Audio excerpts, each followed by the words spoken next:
What's up, everyone, and welcome to the Spawn Point Podcast, episode 3. Number 3. Made it to 3. Right, Number 3.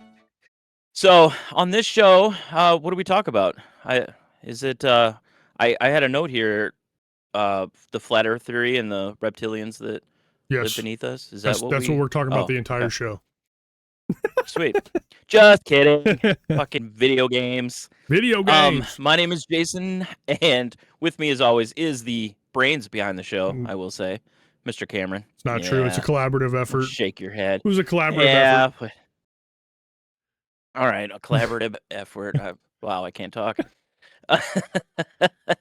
So anyway, how's your week been?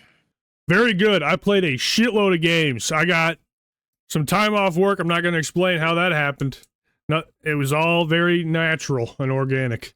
But I got a lot of gaming time in. I got a lot of games to talk about this week. I'm excited. But the highlight of my week this week, I fixed my Street Fighter 2 arcade 1-up cabinet this week, and I'm very excited about that. I saw your video on that. That was pretty cool. I swapped the PCB out, got it fixed. It's running. Now I just got to mod that thing, and then we're going to be in business. So, not to go off on a tangent here, but the PCB, that is like the control unit for the game? Is that where everything is? So these are not like real old cabinets. Old cabinets have big boards in them. This is just an arcade 1-up machine. So it's a printed circuit board is what it's called. It's a very tiny little board. I had no idea what I was doing going into that. I never looked it up or anything, so I just pulled the back plate off, and the fucking PCB is probably fucking 4 inches by I saw that 6 inches, super tiny. And then you just go in there, you pop the old one out, put the new one in the right way, and it just works. So yeah, it was super simple. I was very happy. Essentially, like the game is on that thing then. Yep. So it's no bigger than a Raspberry. You ever seen a Raspberry Pi? Ever work with those? I've seen a Raspberry Pi. Yeah, same thing. I'm sure that's exactly what that is. And when I mod that machine, I'm going to put a Raspberry Pi in it with MAME, and MAME is the arcade emulator. So I'm just going to throw every 80s and 90s arcade game on MAME, and then I have to convert the monitor that's in that machine to HDMI, and then make a adapter for those specific machines where you can plug a Pi in through HDMI to the board that's in there. Then that goes up to the monitor, and it just overrides their launcher system, and you can run your own shit on it. Sure. I was watching that video, and so you have to get the PCB that matches the arcade machine because it has to make sure it has it has 3 games on it. Is that there's 3 games on that cabinet? They've arcade 1-up has gone through iterations that are they've progressively gotten worse. So luckily I got the first gen. I got the first gen championship edition Street Fighter 2 machine, and the Turtles machine is a first gen as well. But I have the Gen 2 Mortal Kombat 2 machine. And the reason that one sucks is it's got a 16:9 aspect ratio screen, and all arcade games are 4:3, which are squares. 4:3s. So the newer ones have that 16:9 screen, and to make up the difference, they add these bevels on the side, which makes your monitor fucking tiny. But luckily, the Street Fighter machine is actually the full monitor, which looks great. So it's the full size. Yeah. Okay. Interesting. So if you get if you get the Gen 2 Street Fighter PCB, it isn't going to display because it's the wrong aspect ratio for that. It's monitor. The wrong. Yeah. That's what I was. So when you're looking for this stuff, so did you get it on eBay or? Oh yeah, got lucky. Yeah, I was able. Yeah. There was one listing for it, and I got it, and it was sweet. So you just got to make sure that you're getting the one that matches that cabinet. Yep, got to be the right one, otherwise you're fucked. I mean, you can probably actually. You're not gonna. You can probably bypass the PCB in those machines entirely and run your own software to, like some people put mini PCs in those. Like it's just a mini PC that they run to the monitor and then just bypass everything. But then it wouldn't match up with like the controls, right? Trying to think how. See, I'm not smart enough for this shit, to be honest. I'm gonna buy a mod kit that's basically simple plug and play type of shit because that's what I can handle. But I am gonna pull the control board apart, replace all the buttons and joysticks on that cabinet too once I get the mod in, just to make them more authentic. It's gonna be a fun project. I can't wait. Okay. All right. Well, anyways, how was your week? Because fuck my week. How was your week? Well, I was going to say, unlike Cameron, I did work every day this week, I believe. So I did not get as much time for gaming in this week, which is fine. So yeah, this one might be a little different in a sense that there's going to be a lot of stuff that Cameron's talking about that you're going to hear me go, interesting. Oh, interesting. Yeah, cool. Yeah, that's going to be my part of this show. We got an extra game this week, so we're covering 5 instead of 4 or 3. I saw that. We've covered, so it's gonna be a good game heavy conversation today. It absolutely is. So yeah, I'm looking forward to it. Is there anything you wanna? Yes. Should we do some housekeeping stuff? It's time for housekeeping. I've meant to do this for the past 2 episodes. Our favorite part. I've meant to do this the past 2 episodes, and it keeps getting cut because I keep forgetting. And to be honest, I keep forgetting because I don't want to have to do this to you guys, but it has to be done. It sucks, but it sucks. It is what it is. It's got to be done. Here's the thing. I'm going to do this like an auctioneer. Okay, we're going to rifle this off. But... So anyways, here we go, guys. You ready for this? I promise I'm going to try to make this as unpainful as possible. If you're watching the show on YouTube, consider liking and subscribing not to miss any content we upload on YouTube every single day with a mixture of original... day or something on there. Yeah, with a mixture of original content and podcast clips. If you don't have time to watch the full show, you can get the best moments in those clips. So subscribe, like that, all that stuff helps us out. And of course, leave your comments down below. We read every comment that is posted in there on the episode, so we will cover it on the following episode. Please consider doing that. If you're on Spotify, consider leaving us a rating. There's a star system on there, and that is the algorithm booster on Spotify. You also do have a comment box on Spotify you can utilize as well. Same rules apply. We'll read that on the next episode of the show if you have questions. And of course, leave questions, comments, concerns, criticisms, anything like that. All that stuff will help us out. And it also benefits us because it helps boost our views on the show. Audio listeners. Sure does. Audio listeners, we love you as well. We're not going to forget about you. If you're listening on Apple, Amazon Podcasts, you can rate on those platforms as well. So please consider leaving us a rating to help boost us in those algorithms as well. If you want to contact us, you can reach us on social media on Blue Sky X, Facebook now, at Spawn Point Network. Our messages are open. We can contact us that way. Same rules apply. We'll read everything on the show. If you don't have social media, you can, of course, reach out to our email, spawnpointnetwork@outlook.com. What's that email, Jason? What was it? What is it? It was spawnpointnetwork@outlook.com. Goddamn right it was. Spawnpointnetwork@outlook.com. You're goddamn right. Send us emails there. Again, same rules apply. But if you want to have a confidential chat with us, feel free to do that in there. Just let me know, and I will reply to you directly, and we'll leave that in the email. Lastly, last thing, sorry. We have a Discord channel. We just started, okay? It's very dead right now, except for me, Jason, our lovely wives, and my buddy Jason, who's going to help us with some moderation work. But the first 10 members that join the Discord will receive an exclusive title in the Discord. They will be a founder of the Discord. That means you're a true OG member of the channel. So go over there, join the Discord, start talking to us about video games and stuff like that. We would love to have those conversations with you there. And like I said, first 10 get that exclusive title, and it will be permanent for the remainder of our show. So you can show off your hang on. Title. I'm going into our Discord right now and joining. I'm gonna be part of this. You're a CEO. So it's got to be 10. Never heard that before. Yeah, it's got to be 10 new members. You will be founders in there. Would really appreciate it. There should be a Discord link on YouTube at the very least. So if you're watching anywhere else, head over to our YouTube channel. We do have that posted in our description. Join that. Hop in there. Mm-hmm. Feel free to chat with us. We're both very friendly. I promise. We're not going to bite your head off. We just want to get that thing growing. And I want to do something nice for you guys. Yeah, want to do something good for you guys. So head on over there, get that founder's title, claim it for yourself, and we'll get that thing moving. Other than that, I think that is all that I got. Well, I want to add something real quick to that. We appreciate any type of listener we get, whether it's Spotify, whether it's YouTube. But if you are like an audio listener and you find some of the things that we're talking about interesting, we do say from time to time, okay, if you're watching, we're talking about this. If it sounds interesting and you're just listening on, Apple Podcasts, Spotify, pop over to YouTube and take a look at what we're actually talking about. Absolutely. It'll help us out quite a bit. Yeah. I mean, Yep. the way that I do it is I listen to our show like when I'm re-listening to it, because of course I have to do that to make sure things are right.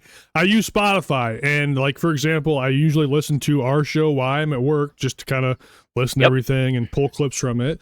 So I will turn my phone off, I'll lock it, and then if there is a part that I want to watch footage back for, I'll just pull open Spotify, watch it on my phone, and then you do get the full video Smart. version as well. Yeah. Whenever you kind of want to. You can do the same thing on YouTube if you have premium, but I know YouTube does throw ads in your face if you don't have it, so I don't want to do anything like it that. does. But I forgot about the whole Spotify video thing. You Yep. can watch that on and there it does now, work too. on there. And we put a lot of effort into the overlays and stuff. I think the thing looks nice as well, so it is cool does. to go to. But if you only like audio, I'm cool with that too. We love you as well. Totally fine. Absolutely. So We love all of you. hell yeah. That's it. I was just going to say, and speaking of loving all of you, we also really love our wives. Yes, we do. Wanted to do just a quick little shout out to them for supporting us, Yep. through this. When I was a little hesitant after you and I talked about it to bring it up to my wife again, like, hey, do you care if we try this whole podcast thing?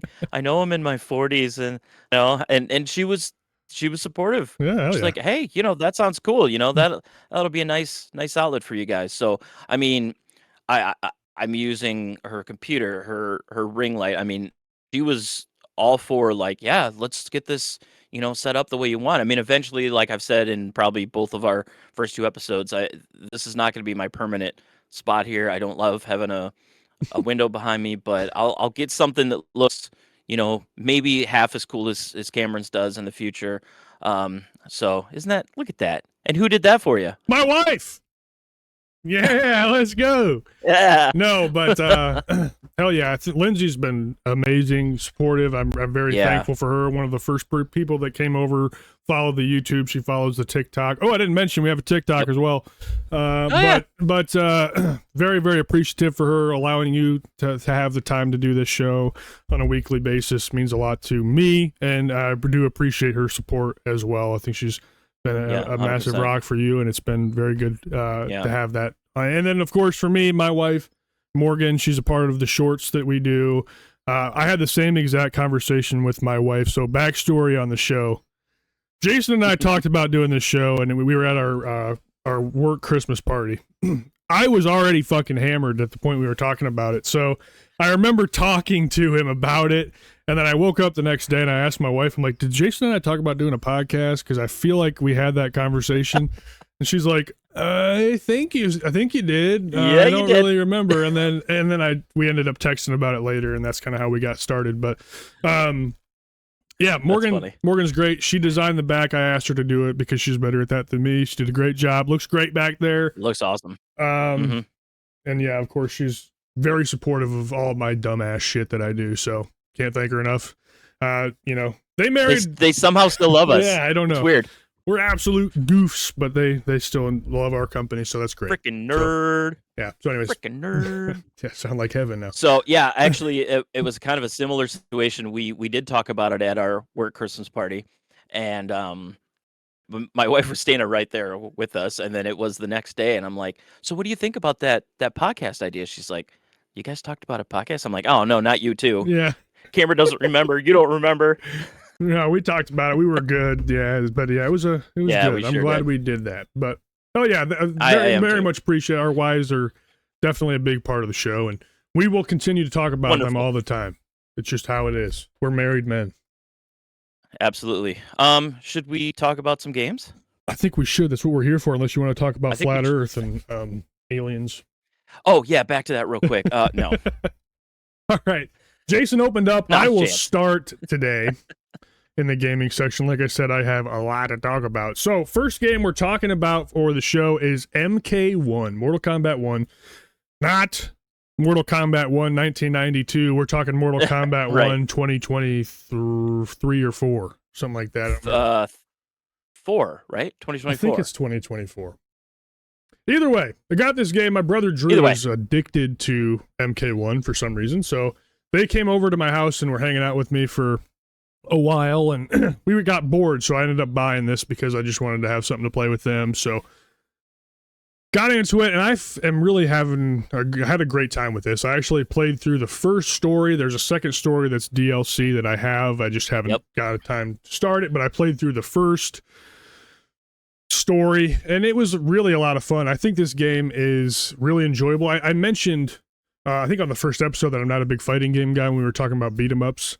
And then, of course, this week I've been playing fighting games. It just doesn't make any sense. I don't know what's going on, but combat in this game is really, really fun. I'm not the type of person that gets uber competitive with fighting games because I just simply don't have the time. I feel like if you really want to get into fighting games, you got to devote yourself to them to learn combo strings and things of that nature. And luckily enough, the story mode wasn't super terrible. And as I played through it, I was able to kind of get through without losing or anything like that. So it was very approachable, which I appreciate.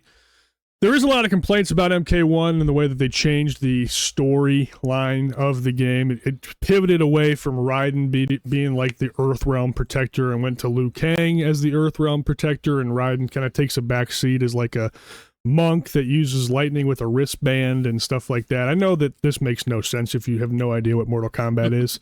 I apologize, but Mortal Kombat's been around for years and years, and at the end of the day, it's a gaming podcast. If you play games, you know about MK slightly. I hope so. But I think the story is actually really fun, despite all the other criticisms that it receives for changing up a lot of things. I mean, Scorpion and Sub-Zero in this game are brothers. It's a whole... I'm not even going to go into it. It's very complicated. Essentially, the game takes place in an alternate timeline as opposed to the original timeline, and there's this timeline, and there's 400,000 different timelines. It makes no sense, but oh god, no, it's like an Avengers Endgame fucking mixed reality story. It's all over the goddamn place. It is all over the goddamn place. Ultimately, I just wanted to bring this on here because I beat it. I thought the game was fun. I think it's visually very, very beautiful to look at. The combos feel very smooth and fast and fun. And I have actually gone online a few times with it just because I think it's fun enough that I would potentially like to get further into it. Get my ass fucking beat every single time I step foot in that in there, but it's still a fun game just to hop on and play and just have a good time with. The story was satisfying enough. Yeah, I just had fun with it, so thought I would talk about it.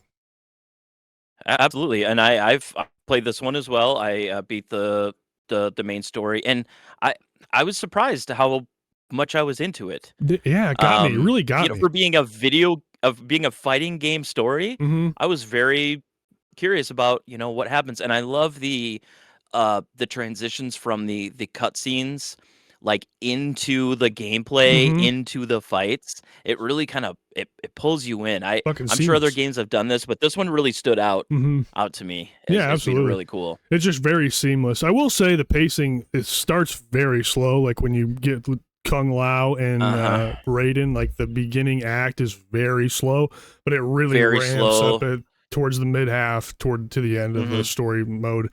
I think it's worth an overall purchase just for the story, and then of course you have all the other content with the crypt and fucking towers and shit that you can do single player. I didn't get too far into that. Yeah, but there is a lot of content here.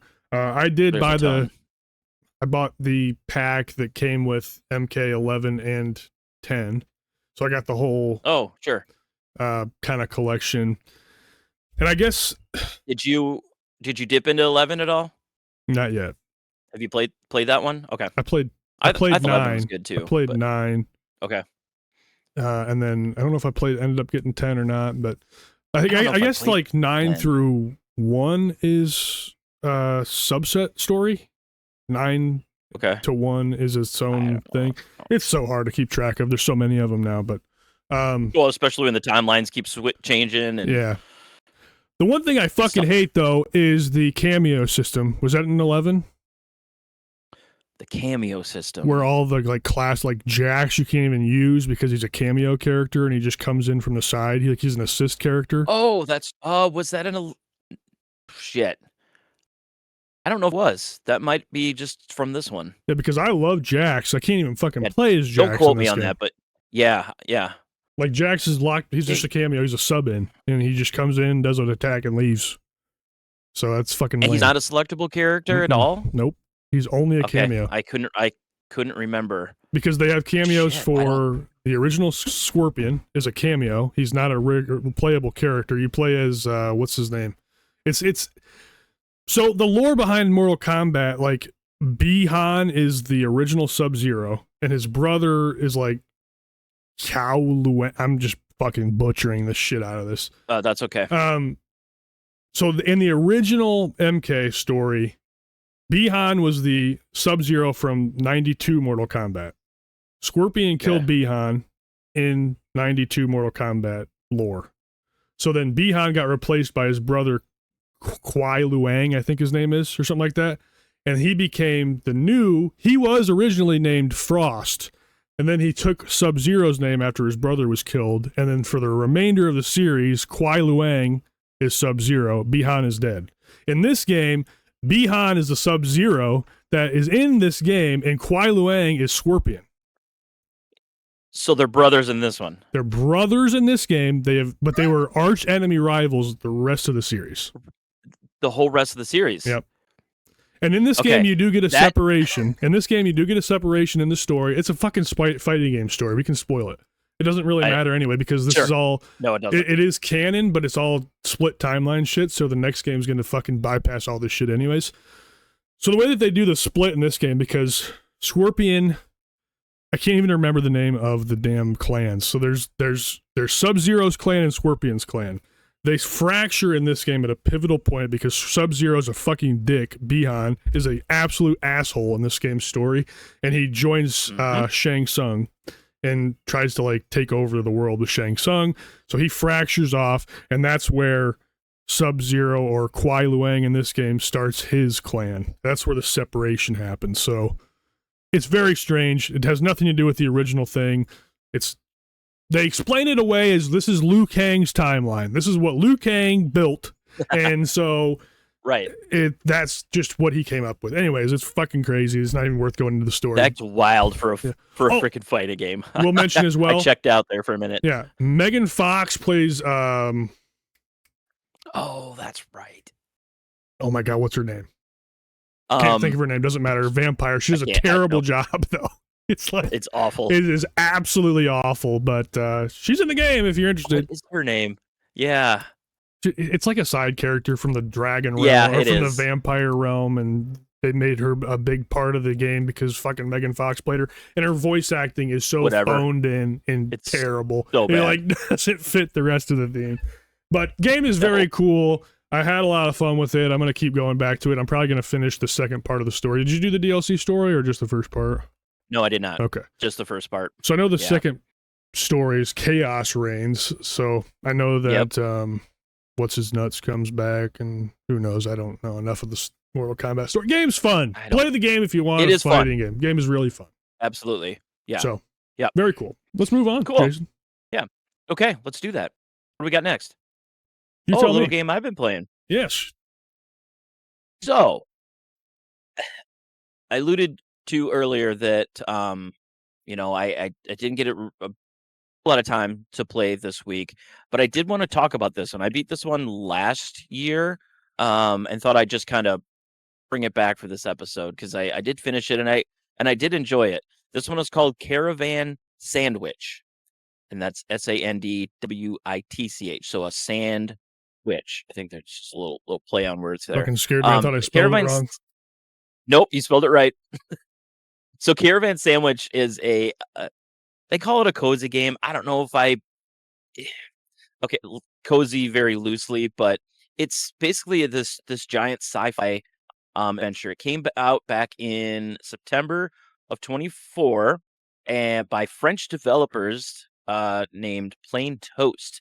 And they described it as a post-apocalyptic road trip that replaces combat and death with exploration and community building. So there's no combat in this at all, which I thought was weird. So it's basically just exploring this post-apocalyptic world.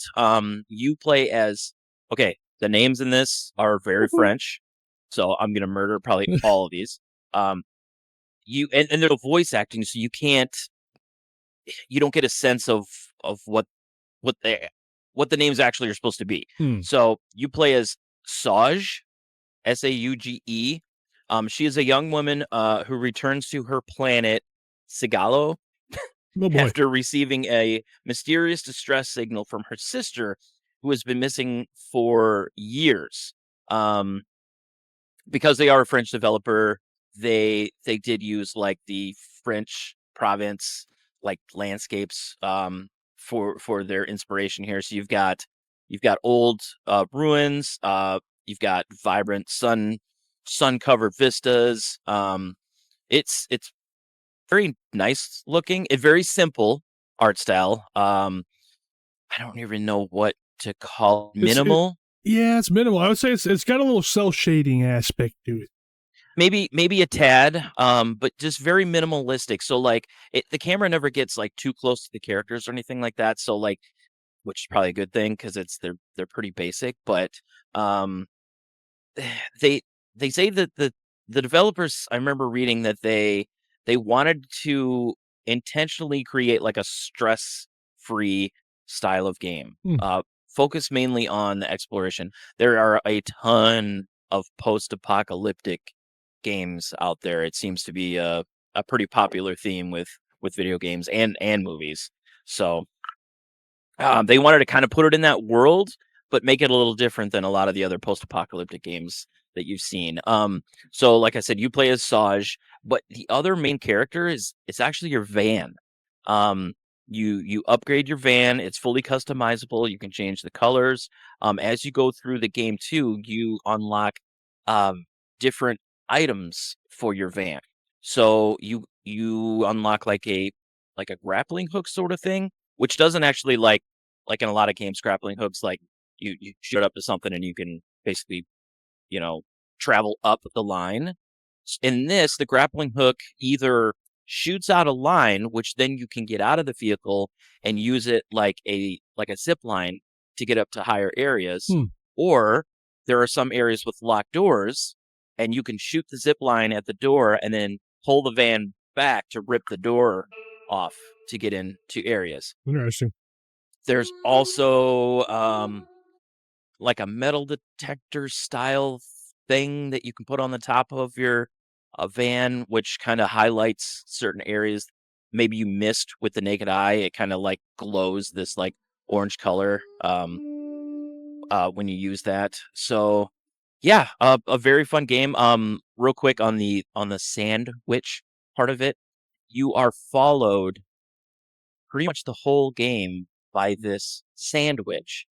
This character pops up and it's kind of, I wouldn't say creepy, but like you'll be walking or like exploring an area and you turn a corner and you just see a glimpse of her and then she disappears behind the edge of the building, What the hell? or you may look up at one point and she's standing up on this cliff edge and then she just kind of slowly backs off and you can't see her and then you can run up there and of course she's long gone, Hmm. but she's kind of there throughout the whole thing. I don't want to spoil it, but obviously she's kind of like the villain Hmm. of this story, so she kind of does slowly show herself more um throughout the game and up to the ending, and it had a pretty satisfying conclusion. Sweet. Um, yeah, yeah. I just wrote some notes here. There's different species. There's a lot of like robots. There's this frog like species called the again French Rantos, Reinetos. I don't know. Yep. Nope. Um, you're what you're really doing is fixing a lot of stuff, Hmm. and you're running around and collecting these different rarity of materials, and certain things cost more materials, rare materials, and yeah, you're just kind of run around. I mean, obviously your goal is you're looking for your sister. That's the through line to get you through the end of the game. You want to eventually figure out what happened to her, why you got this strange distress signal from her after you haven't heard or seen from her in many years. So it's intriguing enough to kind of pull you through the story to the end. Not super long. Again, I mentioned this when I talk about the other games that I play. A game that normal people can finish in 5 or 6 hours. It takes me like 10 Yeah. because I really go in there and try to get the most out of it. But they say playtime was roughly 8 to 12 hours. Think I clocked like 15 Whew. by the Okay. time I ran the credit. I know, but if you want No, to I mean mainline that's and just I explore the shit out of this. It's an open world. okay. It's fully open world from the beginning. I just explore the shit out of it. Mhm. Probably too much because there's a lot of areas you go. There's just really nothing there. Yeah. So that playtime can definitely be Of course. cut down. I'm Uh, just a psycho, and no, I think I that's play games I think weird. that's great that you do that, and I do the same thing. I'm running out of time in my life though to continue doing that, and then, so Mhm. I'm trying to. Yeah. It's very. This is a conversation we should have in detail. Maybe we'll do that here. I'm sorry, I didn't mean to cut you off. Is there anything else you want to say before I No. dive in? Okay. I think that's about it. Okay. So first question, I think this game is interesting. I don't know if this would have enough hooks to keep me going. Were you just going for the story, or what was really the hook for you in this particular game? Because I'm looking at it here, and you are just exploring an open world. Looks like you're interacting with NPCs along the road as you go, Mhm. and the driving mechanic looks pretty cool and fun, and all that. But I really need like. I need a hook a lot of times with a game like Mhm. this. So I feel like I would just be wandering endlessly in this type of thing. So what was the hook for you in this experience? Well, and we've talked about this before too. We kind of play games slightly differently. True. I love a hook, but I don't always You don't need it. need one. Okay. Sometimes just a fun game to play. The van is very fun to drive. Mhm. Physics are wild. I mean, you can launch it off the top of a fucking mountain Mhm. and it lands on its wheels and just keeps driving. So Mhm. it's wild. There's also no fall damage for your character.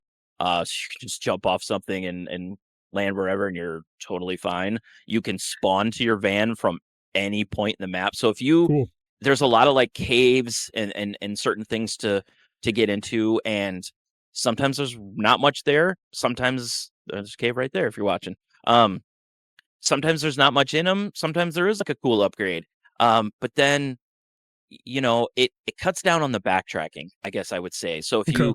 you explore a certain area, you get what you know that you came in there to get, Mhm. and you don't feel like running back through the whole thing. You could spawn right back to your van and then just drive off and go on to the next It's a thing. great quality of life if you do that. So it yes, it keeps the pace going. The pace can be very slow if you want it to be. Mhm. If you want to just, but if you are someone that just kind of goes in and like, okay, I just want to bang, bang, bang these things out, you can do that and finish this game in half the time that it took me. I'm just a weirdo, and No, I don't think that's weird at all. I think that's great, and I played yeah. games like that. I go through phases where I can tolerate a slow, non-objective focused experience, and then Hmm. the next week I can't fucking stand it, and I have to have Oh, on this, so yeah. so I'm not. I know it comes off like I literally shit on everything that you have to say and No, everything that you play. I don't mean that way. I'm very open to no. everything. I don't take it that way. I'm just trying to like understand. So fucking desert environment.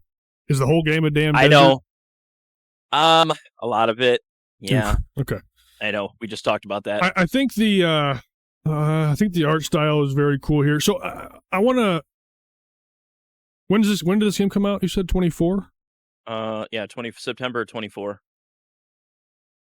Yep. I want to talk. It's very indie. Okay, It's yeah, very yeah, indie. yeah. It's small. I think Mhm. it's a small team. You could tell it's a small team. It's nothing like super deep, or the open world isn't this like magical place with tons of stuff. It is pretty desolate. Which kind of makes finding things a little bit cooler because you're like you don't see it all the time. Yeah, for sure. So, I mean, like I said, the map's not huge, but it does have a bit of verticality. There's underground caves. There's also you kind of want to know what this place is or what this place was Okay. in the past because everyone's gone. You just Okay. have this weird frog race, the robots that were built before the apocalypse or whatever you want to call it Okay. that are still around. So that's part of the pull for me for this was like what are all these things? What are Mhm. these big space things that are just laying around? And it kind of does kind of slowly explain that throughout the course of the game. Okay, so that's kind of what I was getting at, and I do want to. Okay. Okay, so this might go into spoiler territory. So if you don't want to hear this, so Oh yeah. I'll have a timestamp for you to skip to the next game if you don't want to hear this Mhm. or whatever. We'll figure out something in the future whether we got to wear spoiler hats that we put on. So if you're watching the video version and the hat comes off, you can. But I can't. You I'll can't do wave a that little because flag or something. he wears a Spoiler, fucking hat spoiler. every day. So you're saying that this game has got like no combat at all, but you do have a villain following you around the game, the Sand Witch. Without there being combat, is it just kind of a situation where the villain at the end of the game kind of just explains why she's been following you? Is that where the tie-in comes in, or how does the game kind of conclude without combat? Because that's really interesting. Like you mentioned, it's very unique. Most games will have a combat element, and this doesn't. So very curious to see how they implemented the villain in a very narrative-focused game without having a combat mechanic. Without any combat whatsoever. I mean, I think it's done pretty well. It's one of those games where, like, once you start getting into it, you kind of forget that there's no combat, which is a good thing. Yeah. Like, you don't really think about it. And she so you start the game up in this space station, and that's like where you're working or something. I don't fully remember, but and that's when you get this distress signal, and you end up coming back to this planet. And from the moment you arrive, you start getting little glimpses of the sandwich, and you can tell there's something very ominous about her. I guess it looks like a female. I mean, the face is covered. She wears this like uh almost Raiden style hat, so you like it covers a lot of her face. But yeah, I mean you can obviously tell from the get go that there's something weird going on with her, and she Sure. obviously has something to do with why your sister went missing. Mm. So, you know, without her, physically interacting with you, you can tell that she's doing stuff in the background to try to keep you from finding what you're out looking for. I know that's kind of No, I get it's it. hard to kind of describe what she's doing, but she's trying to get keep you off the path to find out what really happened to Okay, your sister. I got you. Yeah. I got you. So, Yeah, this game looks very cool, very unique. I love it. Like I said, I am a sucker for indie devs being creative, and this mhm. is definition of that. I believe. I mean, it's not a game that It, it's not a game that a AAA dev would take a risk on, a gamble on putting no. out. It's something very curated by someone that kind of thought of everything, and I really appreciate it for that, and I love what they're trying to do there. I will say, probably not for me. No offense. No. But I think it's No offense at all. yeah. I think it's looks very interesting. Yeah, I think it looks cool. I'm glad you brought this one up Yeah. because I had never heard of it before. And again, Yeah. so very Yeah. very cool. And this is on PS5 and Very cool. Switch, $24.99. So you can get it. Well, maybe probably goes on sale if it came out in 24. I would assume every I'm once in a sure it while. does. Yeah, I didn't look into that, but yeah, 25 bucks I suppose is fair Yeah. for the experience you get here. Okay. And you said you took Yeah. 15 hours. Estimates 8 to 12. Yes. Okay. I just remember looking at my game clock on this, and it said about 15 hours. Let's go into this conversation actually because it was a Yeah. part of this thing that you talked about with this game. Mhm. How do you balance determining when you are being overly collectathonable? If that makes sense. Like, do you get to the point where it's like, boy, I'm fucking spending a lot of time doing this. I need to really kind of pivot back to the main story.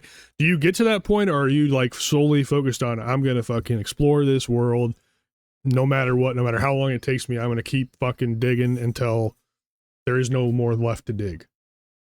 It really depends on the game for me. Fair enough. How much I'm enjoying it, how much I get to the point where I'm like, I kind of just want to see this through to the end. Mhm. I will stop some of that and just just try to get through. I'm real bad with, new things popping up and being like, "Ooh, I should check that out." And I'm like, "No, finish this freaking game Dude, same. first." Same.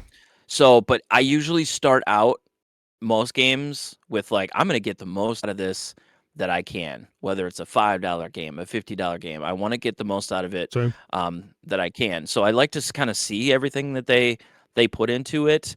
At a point, sometimes it does get to the point where it's like, all right, they're just scattering these things all over the place. I'm starting to determine that not all of them are super important. So I will kind of deviate and try to get to see credits on certain Yeah, games. for So, people like you and I, we yeah. play a lot of games and we can like see the fucking code on screen Yep. and you see that can this see is the the way matrix. you need to go, but there's this other path that Yep. you clearly know there might be something down there. Dude, I had this, Mhm. and so I fall for that shit all the time too. It's like, oh, this is the right way. All the time. Definitely going the wrong way. And then after a while, it's like, what am I Yes. doing? And then I played Black Myth Wukong Right. and got punished for that because almost everywhere that you go was an invisible wall, and it was like, oh my fucking god. So Oh, really? yeah, so that was really unfortunate. But I have a really hard time try with that this. I just don't. Game fucking stinks. I'm gonna get crucified probably if people like that game. I've reviewed that and got shit on because I hated it, but everybody else Really? loved it. Yeah, I don't know. Oh, Anyways, that's besides the point. I just find Yeah. it interesting. It's something as I get older and get less free time, I'm trying to balance. It's just very hard to do, it's especially tough. It's very tough. Yeah, I wish I didn't. I don't know. But then again, like I don't want games to be designed where they're just super linear because I like having the ability to do that sort of stuff. But then at the same time, it's like I don't have the time to do all that stuff. No. So it's very No. difficult. So yeah, I'm kind of the same way. It depends on the game. But usually it's like I'll play a game to 100% completion for the first 5 to 10 hours, and then by that point I'm like, Right. all right, time to narrow it in a little bit. Time to And- beeline. yeah. Yes. So that's kind of where I'm at too. But anyways, I just thought that was interesting conversation. But In anyway, a game like this, it was kind of hard to tell like how far you were. You didn't always get a sense on like, oh, I feel like I'm getting close, because you kind of always feel like you're getting close, and then something pops up. So it was mhm. hard for me in this one to determine where I just needed to kind of make it to the end. So yeah, What's it- like I that's- said, it depends on the game for me. Yeah, it's in the design of You know, this how game. much This I is really an dig in. exploration Yeah. game first, so it's going to be Big time. It's going to be Mhm. a go off the beaten path type of game experience all the way through. Yeah, I mean, at a certain point, you do kind of start to get a sense that you're getting kind of close. You're talking to new characters. You're going down. It gets like it's open world, but at a point it starts to get a little bit more linear on where they're trying to funnel you into Gotcha. to make it to the end. At that point, that's when I started to be like, okay, I'm getting close. I'm just gonna let's get to the end. I've Beeline. collected damn near every freaking collectible Yeah. there is. Let's get to the end. Yeah, and So here's the other thing with that too. Like, I'm learning like my Uber OCD collectathon habits. Most times they don't pay off. I feel like I know. I feel like I did all that extra work for something that didn't. Like I could have been perfectly satisfied, not even bothering getting all that stuff. I don't know. It's Yeah. interesting. Games are No, fucking I weird. fully agree. Keep on saying. Yes, that, they but- are. we already mentioned Caravan Sandwich, PS5 Switch, $24.99, and Mortal Kombat 1 is $49.99 base, $69.99 definitive edition with all the DLC. Going back to the prior conversation, didn't mention that, but there you go. That's on everything. Cool. Caravan Sandwich, PS5 Switch, and that's good. The game looks cool. Let me know what you guys think about it down in the comments if you have played it, of course. Please do. Moving Curious. on. You ready to move on? Absolutely. Next game we're talking about is 2XKO. Tried to get Jason to play this a little bit. He did not get the time. Totally fine.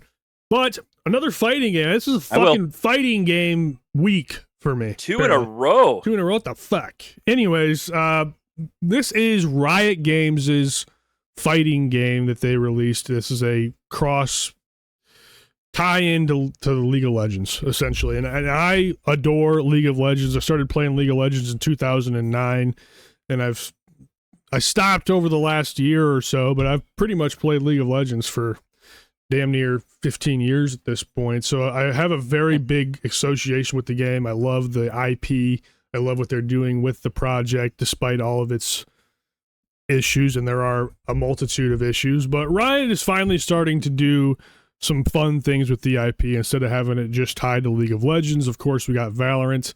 That's a Riot Games IP. Does not use League of Legends characters, but it's still very popular in the competitive shooter space. Kind of a competitor to, I guess, CS2 nowadays. And then they've also released a few story games that are tied into League of Legends. They released a Ruin King turn-based RPG. They released a new turn-based RPG and a Ziggs like rhythm platformer, which is kind of interesting. But they're finally starting to do some things with the IP, which I've always wanted for them to do. And I keep checking out all of their new projects because I adore the series. I adore the lore. I just love the whole thing. So 2XKO came out. It is a 2D tag team fighting game with League of Legends characters. So these are characters straight out of the game that I love dearly. And it's very fun. What I will say about this game as well, which I think is really, really important and really nice, is it is a 2D fighting game, but it is very beginner friendly. It's very approachable for a new player. They have a system in this game called the Pulse Combo, and you can essentially just hit whatever, one of your attack buttons, and it'll automatically initiate a counter, and then it'll work in a special attack into that counter. So you'll do like a 2-hit combo with a pop-up, and then you just keep hitting the button, you'll do a couple in-air attacks, and then it'll use a special, like a special attack in that combo as well to get maximum damage.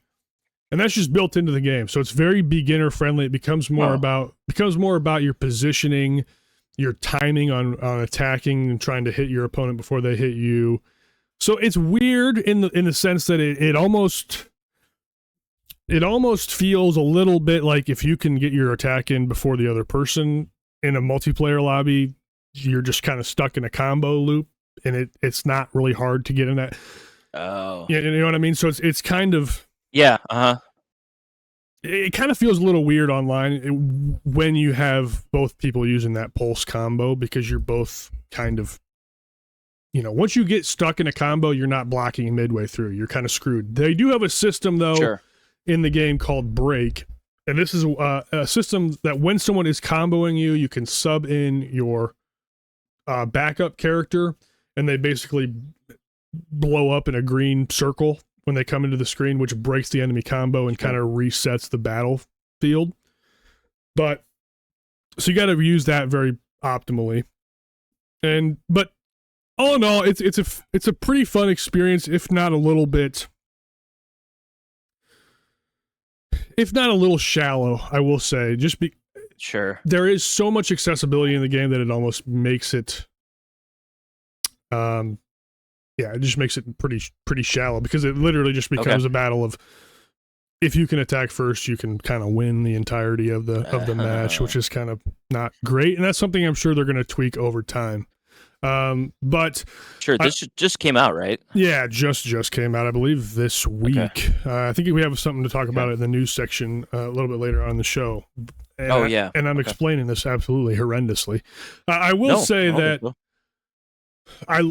it's League of Legends characters. I can't not feel nostalgic for these characters. I know all of them before I even get into the game, and so I just love that. And on top of that, the characters are very well represented to their MOBA counterparts. They have a lot of the same skills and abilities that you would see if you were playing League of Legends regular. And so I love that aspect.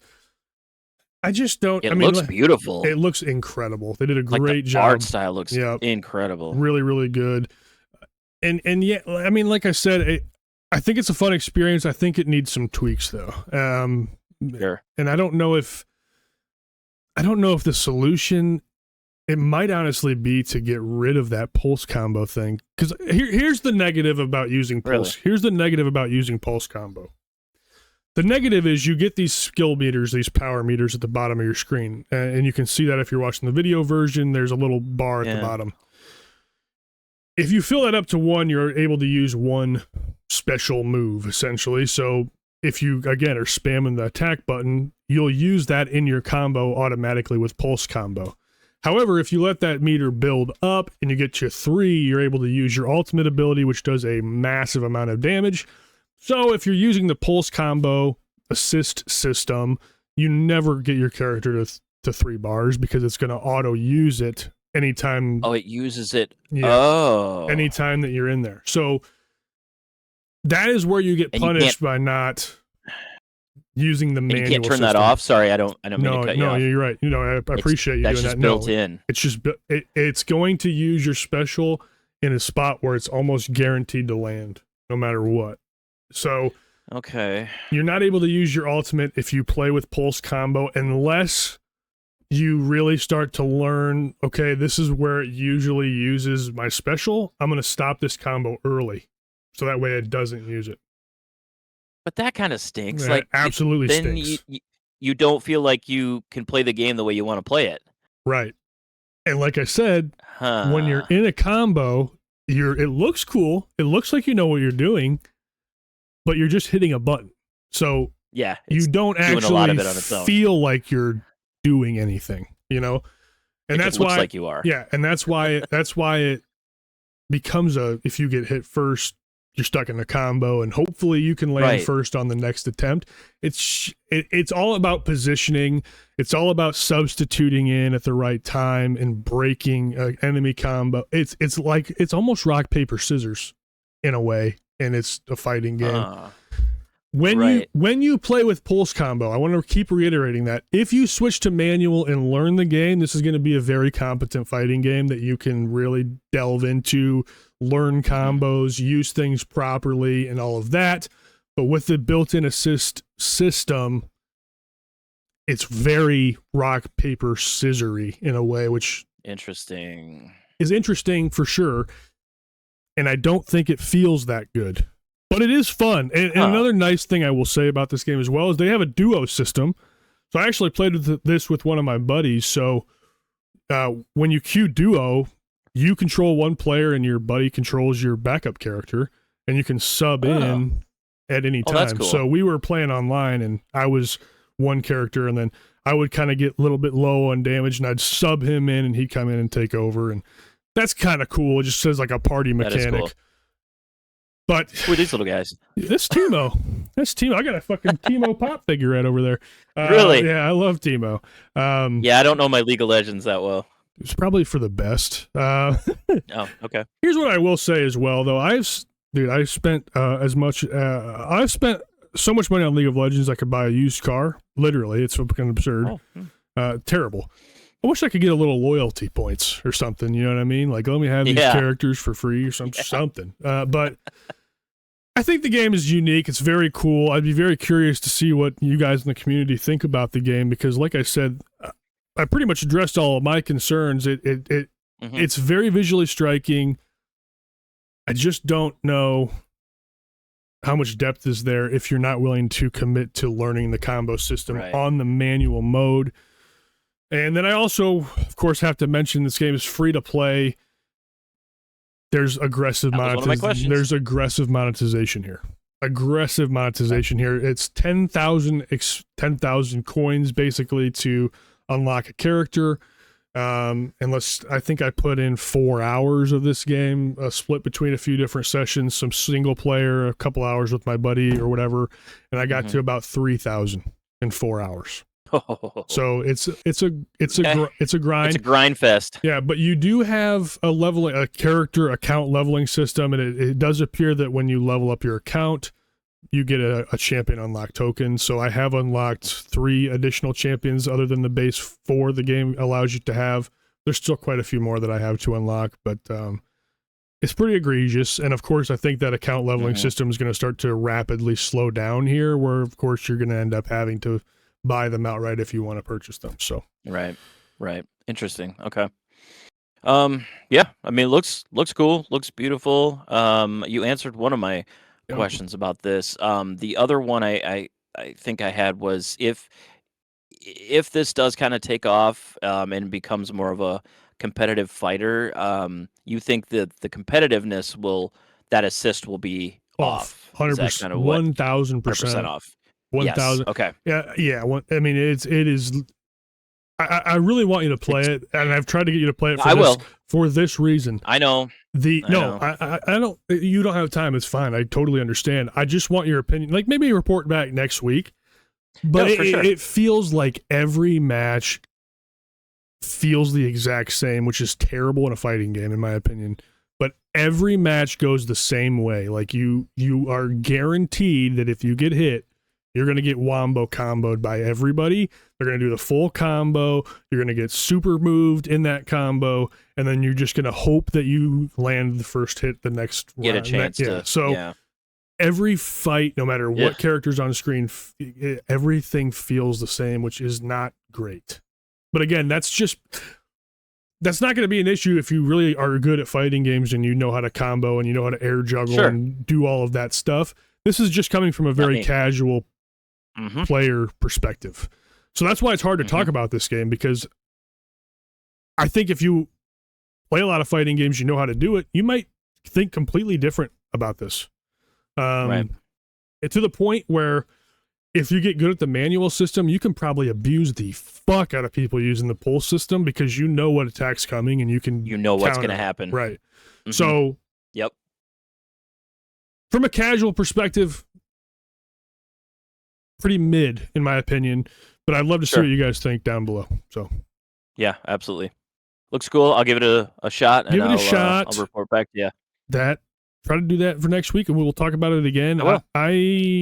Here's what I'm going to say. A little update. I don't know if I have.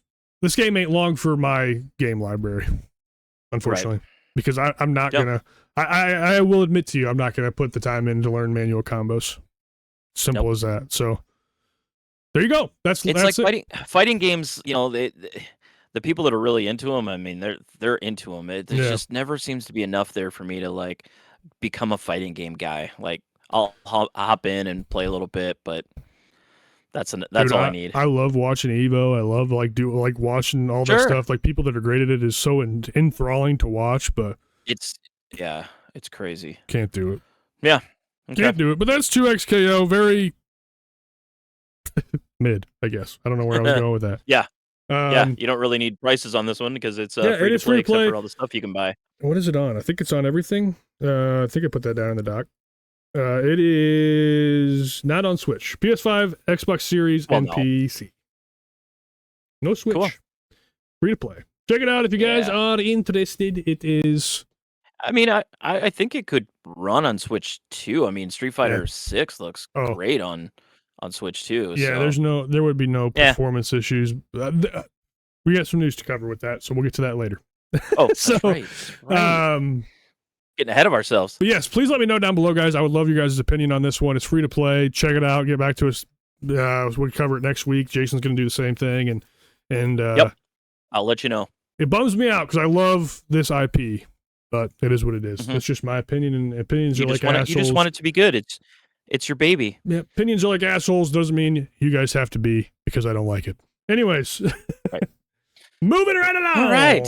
You ready? Circuit Superstars is the very happy you're covering this. Here. I have had this on my wish list for years, so I'm pumped that you're talking about it, man. Well, good. I'm hoping this will get it purchased and not just sitting in your wish list. But anyway, Circuit Superstars it's a top-down racing game it has a unique balance between like arcade style racing and sim like racing. It was developed by Original Fire Games and published by Square Enix Collective. And the thing about this one is the video doesn't really do it justice as far as how it plays. It is very sim-like. It might look like, Micro Machines or RC Pro-Am or something like that, which I loved RC Pro-Am. It plays more like a sim racer. You have to watch your corners, watch your speed. I mean, you can easily spin out. You can easily get, passed by, by the AI. It is a sim style racer disguised as a cute top-down style racing. When I first started this, I was getting my ass kicked. It is difficult. Definitely more difficult than I thought. So I think there's 5 total difficulty levels in this. And so there's like the amateur, there's pro am, there's professional, and then there's 2 more. So I love racing games. I It's one of my favorite genres, whether it is a top-down style racing game or your typical, behind the wheel or behind the car. I love racing games and I played them my entire life, and I love watching racing outside of video games. It's one of my hobbies. It's one of my definitely one of my interests. So, having said that, I have a pretty good understanding on how racing games play, whether they are sim like or arcade. I've always been pretty good at racing games. So when I started, I was like, let's just go professional. It's in the middle, so I'm like middle, Mm-hmm. medium, it'll be fine. Dude, I just got wrecked. So it took me a little bit to be like, okay, this game wants me to do something a little different. Play it a little bit differently, play it a little bit more cautiously. So that's what I started doing, and it did get easier once I kind of understood what the game wanted me to do. I kind of got a better grasp on it. So I did go back to like the amateur to start out, and was able to work my way through that pretty well. So I finished all of the what am I trying to say here? The different events or the different classes of vehicles. So each one has their own set of races. So um, I got through the program a little tougher, but I made Mm-hmm. it. Now I'm working my way through professional, and it is like a step up. Yeah. So the cars have weight to them. Each one controls differently. I think I said, let's see, I wrote a note here. There are open wheel style, so like your F1, Mm-hmm. F2 style cars. There's GT and prototypes. There's off-road racing, which involves rallycross and super trucks, and then there's also Euro trucks, which are like the big monster, like semi-looking things. And each one definitely controls differently. So if you're just kind of going through all the Grand Prix and knocking them out and moving discipline, that's the like different Yep. disciplines. If you're moving to another one, you know, it may take a race or two before you're like, this plays totally different, and you got to figure out, how the physics work on each vehicles. But yeah, I think there's 32 32 total tracks across 15 locations. Hmm. So I mean, of those 32 tracks, I think there's only like two traditional like oval style tracks, which are not my favorite, but whatever, it's part of racing. Right. But the rest of them are more of your, circuit style courses. So yeah, what do we got here? Like, if you're watching it, I think these are like the little sprint cars or the Mm-hmm. funny cars or something. Yep. Um, yeah, it's great art style. Super nice. Plays, yeah, very nice. Very smooth gameplay, which you kind of need to have in a racing game, or it can really throw you off. Big time. You do because it is a slightly more sim style. You do have to watch your vehicle condition, your gas, and your tire wear. In some of them, like the off road stuff, you know, they're only 5 or 6 laps usually, and you don't really have to worry about that too much. But you get later on in the game, and you get some 20, 30 lap races. You're gonna have to go into the pits at least once or twice, Hmm. and because it is a slightly more realistic, you have to even like pay attention to when you go into the pits. I mean, to see if you can undercut, one of the other racers, or try to get an advantage by going to the into the pits. So I always kind of watch to see when the other guys were starting to go in, and I'd either go in with them or I'd try to get a lap ahead, and then run into the pits and hopefully gain enough of an advantage. So it's pretty cool. Like you have to drive into the pits. Oh, doing it right Doing it now. right Look now. Yeah. at Look at that. that. You have to drive to the pits, and then find your pit box, get positioned inside the middle of it, or your crew won't start working on it.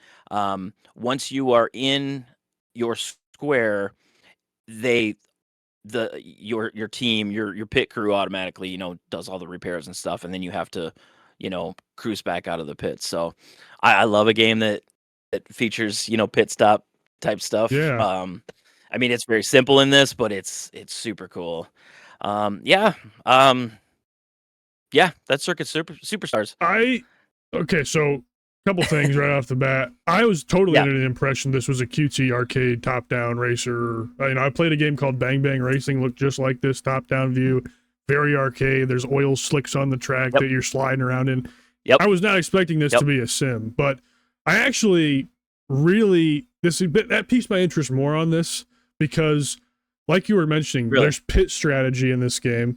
And let's just so Mhm. if you are new to racing games, maybe this wouldn't be one that I would recommend, or you don't watch racing and things like that. Pit strategy is a massive, kind of complex thing that you have to learn by playing a lot of racing games and watching racing and understanding Watching racing. right, Yeah. understanding the strategy. I'm a big fan of that stuff too, so that really pumps me up. But this is probably not the easiest racing game to get into for someone like brand new that just wants to start a racing game. But for me, Right. that's exciting. I Right. love that aspect about it, and I had no clue that was what we were Yeah. going to dive into today. I really thought we were talking micro machines here, but Well, yeah, go ahead. yeah, and when I read the description, I like any racing game that pops up, I at least check it out. Mhm. I look into it to see if it's something that, I'd be interested in. And I did that with this, and I kept seeing the term Simcade, mentioned and stuff, and I'm like, yeah, but There's no way with is this it more art on the style. arcade side of I know. Yeah. I'm like, it can't be that bad. But and honestly, it's not what I expected, Mhm. but I kind of like it more Yeah. because of the way that it plays. I Yep. like, you were talking about in your um Victory Heat why Rally. can't I ever think of that alley game? Victory Jesus Heat Christ. Rally. When you were talking about that, you were saying like, sometimes I just love a racing game where I can just hop in and dominate. Mhm. You can't do that in this one. Oh, And that's I awesome. I I do love being able to just hop into a racing game and just smoke my competition, but I also like games where I am Gotta challenged, fight and for you it. are Yep. challenged constantly in this. Mhm. You are never that far out in front of the competition, even Yeah. if you're putting in a perfect lap. You have to watch every corner. Yeah. It's pretty cool. I can see that from the footage. You're getting swarmed about at every point in the track. There's almost no space, All the no time. breathing room at all there, which is No. cool, but keeps your hands sweaty. You did mention multiple disciplines. Now the footage you sent, there's hobby stocks like those little funny cars or whatever, and there's like Cup Series cars. How are those separated in the categories that you put? Are like the hobby model cars in the open wheel section discipline, or are they a whole separate thing? No, they're a separate thing. I'm trying to think of their actual title. It is a separate thing. Um, I can't think of the actual name of it, but yes, they are very separated. Now, I think the only two that are kind of together in a sense are like the off-road. So you've got Rally Cross, which are like your WRC style Mhm. vehicles, and then your super trucks. Now they typically are on the same 4 or 5 courses, but they are still their own GT, like their own Okay. Grand Prix is done in each one of the car disciplines. Mm-hmm. Gotcha. So there's a lot. There's a whole list. So each one has their own. I think it's 4 or 5 races in a Grand Prix before you jump on to the next one. Gotcha. If that And makes then sense. no, it makes Yeah. perfect sense. And then with a game like this that you're constantly monitoring vehicle health, tire wear, gas, are you able to just select the duration of the races, or how does that increase? Or did you do any like solo races, or did you just stick to like the career mode? And how is that structured in that way? So yeah, for sure. The career mode is set. There are a predetermined set or number of laps per discipline. Some of them starting out, I don't remember each one and what each one was, but as you progress further and you get into more advanced vehicles, the number of laps that need to be completed goes up pretty Okay. high. Gotcha. 5 or 6 laps starting out. As you move up, I mean, when I got into like the open wheel F1 style, I mean, I think there was 25, Hmm. 30 laps Mm-hmm. per race. Now there is like just a hop in and out, race mode where you can literally set the total number of laps, Sure. anything you want, and Sure. you can still play that with AI as well. So yeah, if you just want to kind of test things out and see how you do, you can just hop into those modes. But yeah, the career mode has everything's kind of set for you. Now I will also mention this game doesn't have any type of vehicle customization. Mm. Everybody has basically the same build of a vehicle. There are different, liveries and colors and stuff, but the actual core of that vehicle, everyone is driving the same vehicle. So it is up to you to take advantage of Mm. proper cornering, Yep. braking, and all that stuff to really get ahead of the competition. So Yeah, this is yeah, crazy. I mean, it's just so it's funny to me because this is a game made for racing game fans, 100%. Like I said, you're not gonna yeah, have a good time if you've never played a racing game before and jumped into this, but it still gives us that arcadey not this one. looking art style that makes it kind of feel Yeah, like it's a fun little goofy game, but we can still get our like hardcore yep, racing and fix out of this game, which is cool. The yep. only other question I really have for you is this is isometric camera angle. Do you find yourself having issues like when you're oversteering, understeering in corners? Because I can see you doing that on the video feed. Um, Mm-hmm. with the camera the way that it is it take a little bit of adjusting to get used to kind of correcting your car when you start to lose the ass in the corner and things like that, or did you find that pretty easy? Um, well, it definitely takes some adjusting, especially, if you just got done going through a series of one car style and you're jumping into another one. A lot of times you take corners differently, or you start your lap and you go, "Oh, I can't corner like that in this car." So that part of it does take some getting used to Mm-hmm.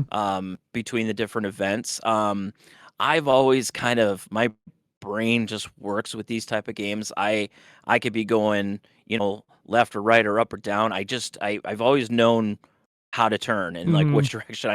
I've seen people play games like this and they're like, but I was turning left when I was going up the hill and then I needed to turn the other way. And I'm like, it doesn't work like that. You have to use the controller like you are actually in it driving, Yep. turning left and right. Yep. So like I've always had that where I can just kind of zone in Mm-hmm.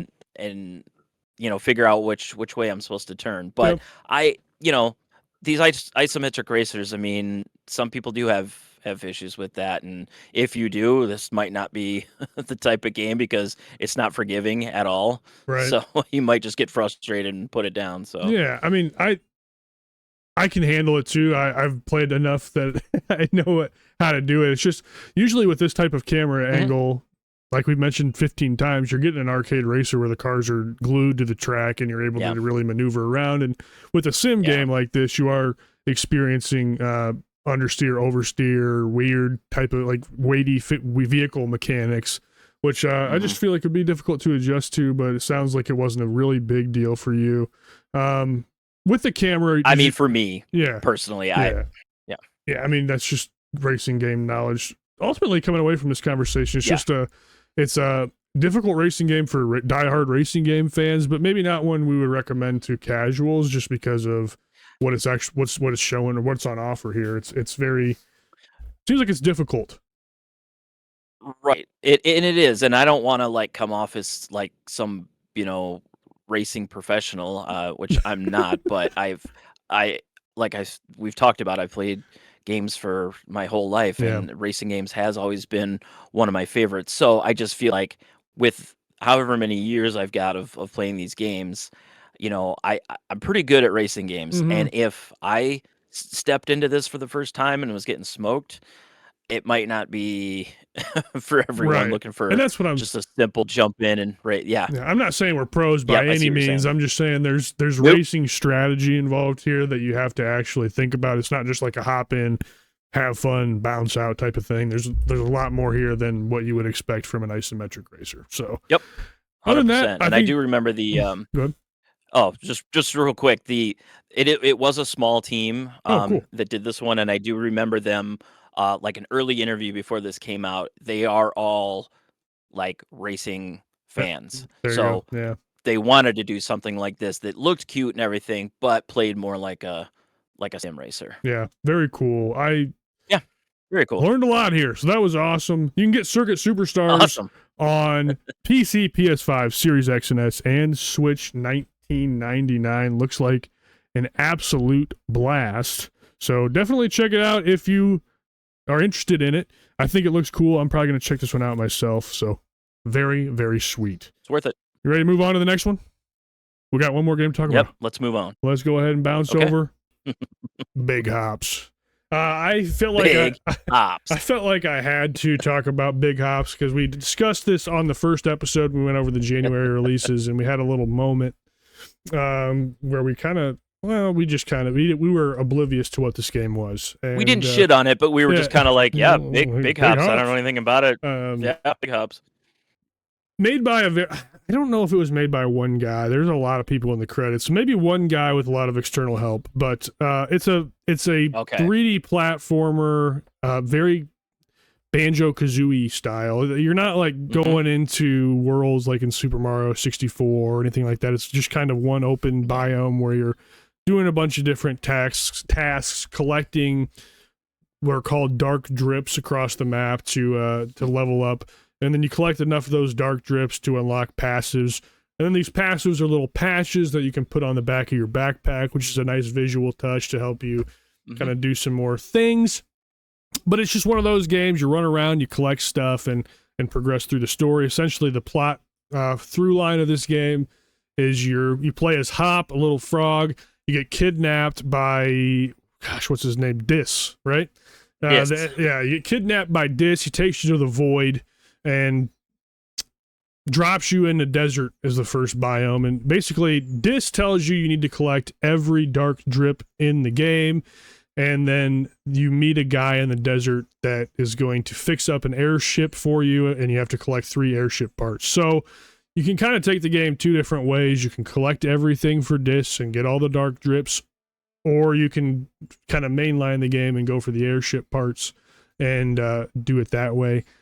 I did not 100% this game. I know Jason has played this game as well. Did you get any farther than Biome 1? No, I think I'm towards the end of Biome 1. Okay. But again, I'm kind of really exploring and really checking out everything, which I need to get better at. I mean, do it however you want. Just be prepared. There's some footage in here. You're going to see this a little later on in the game. I apologize. Oh, I don't care. Nope. So it is a very fun platformer collectathon. I mean, it is very much of the ilk of a old school collectathon game is what it's going for here. The thing that kind of set the game apart, you do play as a frog. You are able to climb surfaces in the game. You're able to hold like different fruits, and these fruits have different abilities when you throw them at walls or throw them on the ground. So you can pick up a mushroom and that becomes a little trampoline pad. And they go very deep with that mechanic later on throughout the game. You get a bunch of different fruits. But it's just a platformer. You got to figure out how to get up to certain places. And it's got a very Zelda-like stamina system when you climb, where you have a meter that is fucking short, by the way. You very short. You don't get to climb very much in this game at all. You do get some upgrades for that through your backpack later on, but I will say the ones that I got, it's called like Strong Grip. You can get Strong Grip and Strong Grip Plus. Didn't make much of a difference. It's still very short. But that leads me into some of the quirks for this game. This game is quirky in a lot of ways. It's you can kind of do that thing where you get on a ledge and you're climbing. You can find a little fucking lip, and if you land on it, you can just stand there and refill your stamina. So a lot of the time with the game, I was cheesing it like that, just kind of finding little spots where I could stand, and I don't know if that's intended. Most likely not, but Probably that's not. kind of how I got through a lot of these little platforming sections. But yeah, what do you have to say about Big Hops? Well, so I was gonna ask if you ever felt like you you got to areas. Oh, how should I say this? You were able to access areas or reach certain areas in a way that maybe the developer didn't intend. 1000%. I okay, so I did a lot of that, and, and at first I was like, "I wonder if this is really how I'm supposed to be doing this," and then I was like, "Who cares? Yeah, Who cares if that's how it was intended?" I yeah, think it was designed that way where yeah. there are more than one way to get to an area. Oh yeah. I I mean, I there's many times where sometimes it is quirky. I janked my way through Yes. shit all the time. Yep. Sometimes it is janky, and sometimes you genuinely feel like, "Yeah, maybe I just kind of figured something out that the developer didn't intend." So, Yeah, yeah, you kind of have to in this game, but I know. Jason and I have different opinions on this. What do you think about the game so far? You're probably about, no, I would say maybe 3 or 4 hours in where you're at, somewhere in that ballpark. Probably maybe 3 Okay, at the most. So, yeah, I don't know. I'm gonna keep playing it. It's fun enough that I think it's gonna keep me hooked. I love the art style. same. Um It's like minor cell shaded. I don't even Yep, know how to describe it. yep. You can tell that it is, but instead of like the big black lines are a little bit thinner, it provides a very unique look, It does. I think, and it's very clean. It is very clean. I will say Yeah. it does look nice. It's not that unique though. No. You know what I mean? Like it does have a good visual style, but Hmm. this is going to be a game You. I forget about. Yeah. It's not something that's captivating. Um, it's not necessarily a timeless art style. It's kind of No. it's a fun game to look at while you're playing it, but it's not memorable. That's kind of what I'll say about the visual style. Oh yeah. Um, Yeah. I do I like that the voice act. There's full voice acting for absolutely. the whole thing, which is like That's I was not I expecting was that. not either. That is very cool that they did that. They Yeah. used multiple voice actors multiple times to voice different characters, which is fine. I Eh, mean, you expect that with an indie game. you can tell. Yeah. Yeah, and I beat this game. I rolled credits on it. It took me 9 hours. I think the game is around 10 to 12. I flew through it, and I will be honest, I flew through it because I got tired of it at a certain point. Yeah. I personally, I think this is a very middling experience. And that's not, I don't want to say Sure. that in a bad way. That's just how No. that's just how I felt about the game. There's too many. It's a little too janky for me. I appreciate what they went for here with just a throwback to old platformers. I just, man, by like the middle of the second biome, there's 3 biomes in the game you go through, so to speak, and then I was pretty much pooped on this game, but I will say that I like no life to this game to beat it because I wanted to have it to talk about. But yeah, I had fun with it. I don't think it's a game I would say you need to go out and purchase right this second. Of course, you are supporting a small dev, which is something I love to do, and I'm happy that I did. I'm happy I bought it to support the developer. I was going to say that was part of the reason that you wanted to try this is to support them. But this is not going to make my top 10 list at the end of the year. And no. I'm sure Jason and I will do top 10 lists at the end of the year, but they're not going to be top 10 of the current release year like a lot of platforms. We're going to do top 10 games we played this year, and they could be that could mean fucking anything. That could mean anything. Yep, so that'll be fun. This isn't going to make any of those lists for me. It was a fine experience. You run around, you collect bugs like you're seeing. I've got a cockroach here. And you can eat them for stamina bars. It gives you a whole nother stamina bar if you eat the bugs. But yeah, it's fine to me. I don't know. It's just a fine experience. Yeah, it's a fine. Yeah, fine I'm still pretty early, so I can't really give my honest opinion on it yet. I mean, I'm enjoying what I'm doing, but I'll keep plugging away at it. And I will say, I think Jason's gonna end up liking it more than me. He's a more optimistic fella. That's for sure. If you can tell by this show, he's having a lot more fun in the first area. I burned out in the first area bad. I think the second area is much better. I'm getting there. Yeah. Yeah. The second area, the second biome is much better. So if you like the first as much as you've told me in conversations, I think you'll really dig the second biome. What do you think of that green goop ball in the first biome? The green goop ball. The one that you have to shoot, it bounces, then you can jump to it. I fucking hate that. Then you jump to it. Oh, I hate it. I hate that ball so bad. I will tell you that's the worst. That's the worst one in the game. Really? So there is you mentioned that to me before I had gotten to that point, and I'm like, I don't know what you're talking about, and you're like, oh, you will. And there's one platforming section in particular in the sewer where you got to use those balls, and you have to find a spot that's not going to ricochet it up into the sky or down into the ground. You got to find a spot where you can hit a flat surface, and then you're on this spinning drill type of thing. So you have to throw it so it hits a wall, bounces back, and is in the right position when the fucking thing goes back around, so that way you can hit it and go. That is the worst thing in the entire game, I promise you.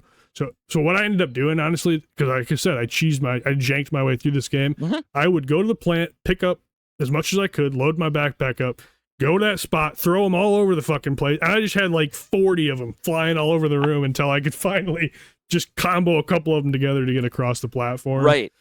I don't think that was intended, but I wasn't going to sit there and try to line up the perfect geometry to fucking get over there. But that is absolutely the worst ball in the game. Or fruit or whatever it is. They get whatever you want to call it. They get a lot easier after that. But that bummed me up. Did you mention that your tongue is like your sort of grappling hook? I did not mention kind of like Spider-Man. Yep. That's how you kind of can swing around to reach different areas. There's these like floating ball things that have like a little propeller on the top of them, and you can jump, attach your tongue to that, and you literally swing, and you can get up to higher platforms that way. I thought that was kind of cool. Very cool, very cool. And a thing to mention with that is you do like, if you are going to like tongue swing and jump, you have to really make sure your timing is right, because you cannot get enough speed. Like a lot of games, if you use that mechanic, it'll automatically give you enough momentum to clear the gap. In this game, you can straight up fuck it up and not. Yeah, big time. Yeah. So. And did you have any issues with like, if to try to straighten hop out? Like if I approached something at like a slightly goofy angle and I used the tongue to swing, like trying to make him stop to position him in the right place. I'm like, worse. That gets worse. Okay, I didn't care for that. That gets worse at the end of the game. Oh, great. Yeah, so that becomes a massive mechanic. It's a great. It's little team. I love that. I'm always gonna be partial to that, and undoubtedly, I have a bias towards small devs because I would love to develop a game. I don't even know where to fucking start, but like people that go out of their way to make their dream project come to life, I can't shit on it. It's going to get a indie boost from me. A lot of journalists will like kind of give indie games a little down tick. I'm the opposite. I usually bump them up a little higher. Yeah. I usually give them a little bit more props. Yeah, I have more leniency for a game like this. That being said, though, this is still like a 5 out of 10 game for me after I railed credits. Okay. That's kind of where I'm at with it. Okay. We'll have more from Jason as he progresses, but it's a fun little time. I'll give my update. I'm not going to recommend it personally. That's just me. We'll wait for Jason to talk about it. I recommend it if you want to support a little guy, a little dev, which I'm all about, but gameplay wise, it wasn't for me. I'm not really a guy that likes collectathons most times anyway. I usually do get burnt out and tired of them. So I kind of knew that going in, that it was going to be one of those things. And the game kind of drags its feet pacing wise a little bit more than I would like. But you set your own pace in these games, so that I'm kind of to blame for that, to be honest. But it was cool. Well, but at least you were able to kind of speed through it and play it your own way. Yeah. So, I just suck at this. I suck at this. I think I'm so I don't want to come across as negative, and I always do. I feel like I apologize. No, it's just your personal opinion. Yeah. So, anyways, cool. Interesting game. We'll have more on this one. Sure. Maybe next week if Jason gets some more time to dive into it. But he's got a backlog. He's got to get 2X played. He's got to get Big Hops continued. He's got to play Claire Obscure this year. Yeah. I'll get there. Yeah. Yeah. That is the games for the week, Jason. I want to send us to our first breaky poo. Let's take a quick break. Yeah, we're gonna come back with the news for you guys. So yeah, just a quick break, and we'll be right back. See you in a minute.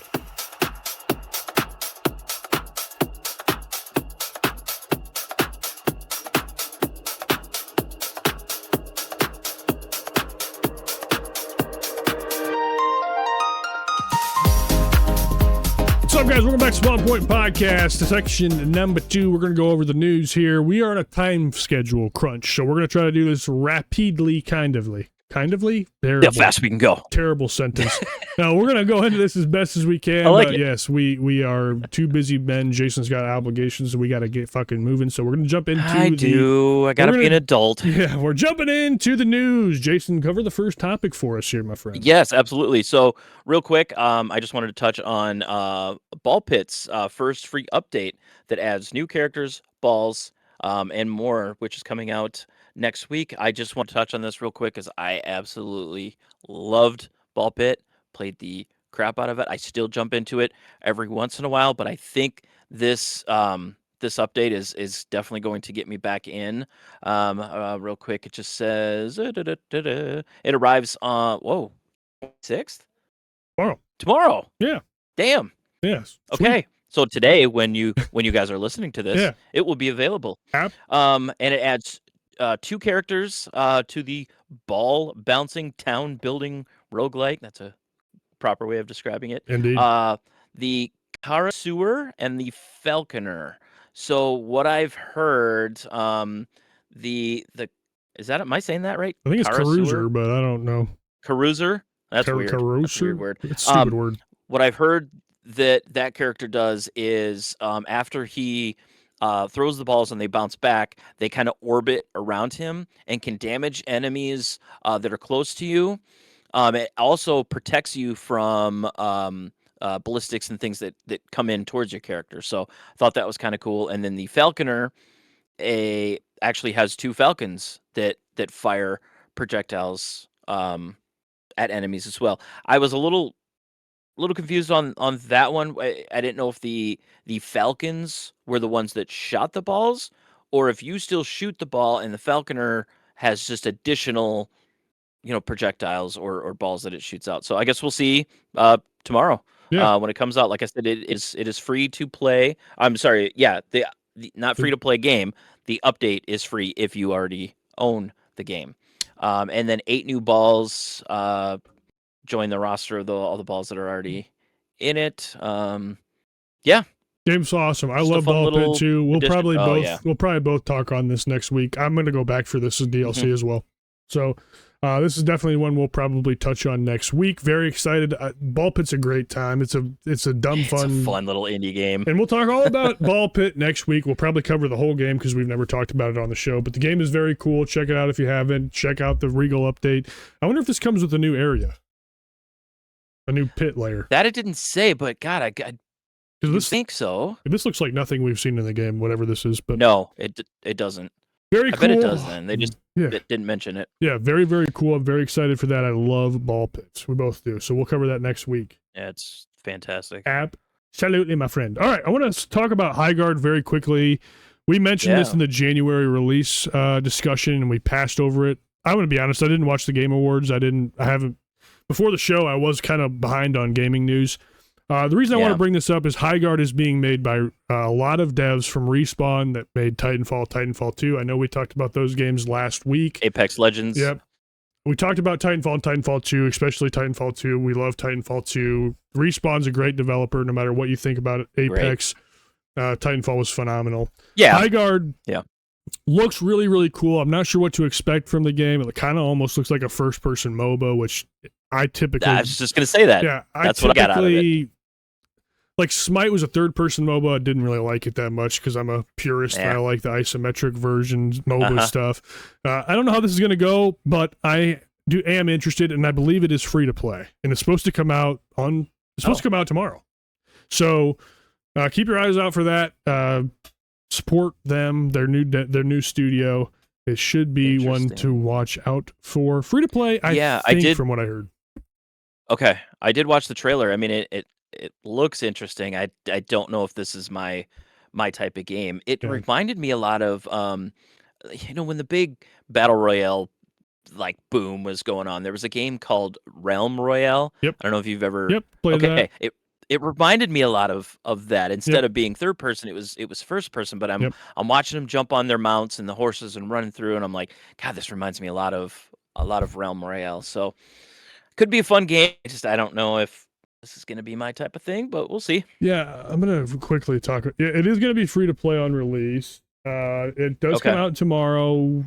It it went radio silent after the game. It was actually the closing trailer at the Game Yeah. Awards, and it was just dead ass silent until now. They basically put their head down and just worked on it, I guess. But they gave us no information going forward. No. So it says from the I creator, felt like that could possibly hurt this. I think but so too. we'll Absolutely. see. Yeah. Says from the creators of Apex and Titanfall comes Highguard, a PvP raid shooter where players will ride, fight, and raid as wardens, arcane gunslingers sent to fight for control of a mythic continent. It's not what I was looking for. I read something about like going and destroying an enemy base, which leads me down Yeah. the path of it being a MOBA. So we'll wait. MOBA. We'll see.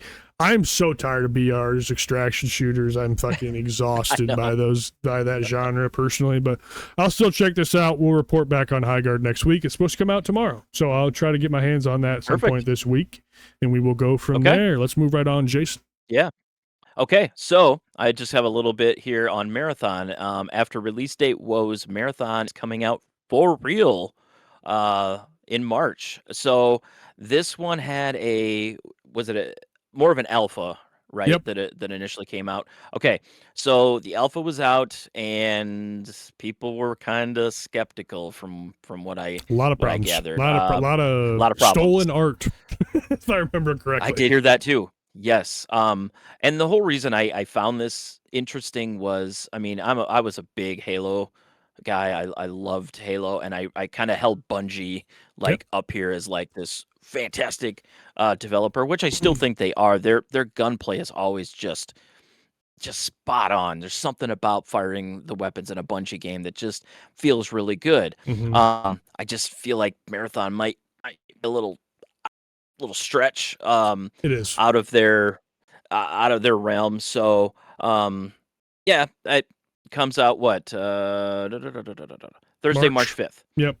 Pre-orders available now on PS5, Xbox Series X, and Steam. So, and the other thing that I kind of got from this trailer, and especially this article, is they seem to be kind of honing in on the fact that there is a story here. Mhm. Like this trailer seemed very story heavy, which Mhm.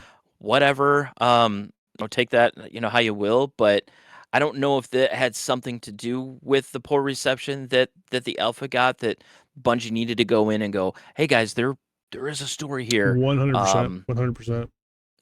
Yeah, that's kind of what I got out of this trailer. So I guess we'll wait and see. I mean, they initially, after the alpha, they did say it was being delayed like indefinitely, which kind of Mhm. was like, oh no, Yeah. which just kind of hurts for a Bungie title. But Well, yeah, despite the very uninspired art from the alpha, a lot of the concerns yeah, were Bungie was going away from what they did do best, which is the story stuff. So I think the indefinite delay was to add this content in, and that's why they're reiterating it in an obnoxious almost way yeah, with this new content, new information. Instead of it right, just being a checklist, they actually have a story in here. It's a fucking extraction shooter. You're not going to see me play this game, but cool no, that it's finally on its I'm way out. right. Yeah, Yeah, this was the first Bungie game that I was like, yeah. I don't really care about this one It's too a much. pay to enter extraction shooter pass for me. Yuck. Yuck. Not my thing. They're probably going to be Yuck. whatever. Anyways, let us know what you think of Marathon in March when it comes out. Yeah. I definitely want to hear about it, but I Cheers. ain't going to play it. Nope. Next on the list, Riot Games. Of course, we talked Moving about this a on. little bit earlier. League of Legends fighting game finally Mhm. hits consoles, but PS5 players say it needs more work, and I can attest to this. There is some lag on PS5. Unfortunately, I guess this is not a problem on Xbox and PC. We are having a little input lag on PS5, but 2XKO did finally release after 18 months of closed beta tests. The game is out. There are some problems on PS5. Put this in here because it's relevant. I experienced it, but it is what it is. I'm sure they'll get it fixed. Riot Games makes billions and billions of dollars. I'm sure they will get it fixed. It's not a big deal, but we have other problems with the game that we talked about in the gaming section, or that I had. Oh, sure did. So just the general performance issues is that you mentioned like button inputs not quite being there. Is it a frame rate thing too? Is it? It's not a frame rate combination thing. Of those things. It's server side lag, and honestly, I couldn't feel it. But the problem is in this game in particular, since it's so get first hit to win game type of experience, and you feel like you get gypped out of those first hits. Yeah, it's not a good problem to have. So this is going to get worked on. I believe in Riot Games. I know people hate on Riot. I have a soft spot. They'll get it figured out. This game needs other work, though. So anyway, that's worth talking about. I just wanted to mention it because I didn't even know if I was going to get time to play it, but I did. Left it in the news. There you go. It's out. There you go. Cool. Moving right along. We are blowing through the news today. So thank you guys for sticking with us. No. I do not want to hold Jason up. Damn it. All right. This is going to be kind of a longer discussion, so we're going to go ahead and do this. I'm going to cover this one. So go for it. It is the January of Ubisoft fucking news. I feel like we've talked about Ubisoft every single week, and it's going to continue this week with a long conversation. So Ubisoft plans even more layoffs, and this is obviously called cancellations and delays across their upcoming titles. Prince of Persia, Sands of Time, the remake, has now officially been killed. It is canceled. Wah, wah, wah. Very sad. That game was super cool. I was looking forward to getting a reboot. Play that. Same. That was a really cool game from the 360 era. What happened to Prince? Well, I guess we got Lost Crown. Anyways, Prince of Persia series needs to come back. Yeah. Very unfortunate. Now, with probably never going to happen with the current state of Ubisoft. And let somebody else have it. Yes, for sure. I agree. Come on, man. We want this. Yeah. From the official PR doc from Ubisoft, it's stated Ubisoft has discontinued 6 games that do not meet the new enhanced quality as well as more selective portfolio prioritization criteria at the group level. These discontinued games include Prince of Persia: The Sands of Time remake, as well as 4 unannounced titles, including 3 new IPs and a mobile title. That's devastating. I want new IPs, and they're canceling 3 new IPs to just continue with their big hitters, of course, which is sad. It just stinks. We need some creativity in gaming, and the mobile title, good. Fuck that, dude. Fuck your mobile title. Sorry. Don't play any of that shit. In parallel to that, the group will allocate additional development time to 7 games in order to ensure enhanced quality benchmarks are fully met and maximize long-term value creation. This includes the unannounced title initially planned for fiscal year 26 that has been delayed to fiscal year 27. They're not very specific on that. The rumor is that is the Black Flag remake that has been rumored for quite some time now. So, yeah. Whatever. I didn't actually get all the way through. Did you see anything about like or maybe you mentioned it? They're pillars that they're talking about, like the five or 6 pillars, and they're grouping these games into these pillars, and I was like, it is really ridiculous. So they have so much overlap here. So Group 1 is Vantage Studios, focused on scaling and extending Ubisoft's largest and established franchises to turn them into listen to this. Turn them into annual billionaire brands, whatever the hell that means. Billionaire brands. Ooh. And this includes Assassin's Creed. That's kind of gross. It is super gross. This includes Assassin's Creed, Far Cry, and Rainbow Six. Okay? That's the first group. Second group is dedicated to competitive and cooperative shooter experiences, brands including The Division, Ghost Recon, and then they include Splinter Cell there, which we haven't seen Splinter Cell since PS360, PS3 era. I don't think they even released one on PS4. So Splinter Cell's still in the cards for him. I would say one of those unannounced titles might be a Splinter Cell game coming.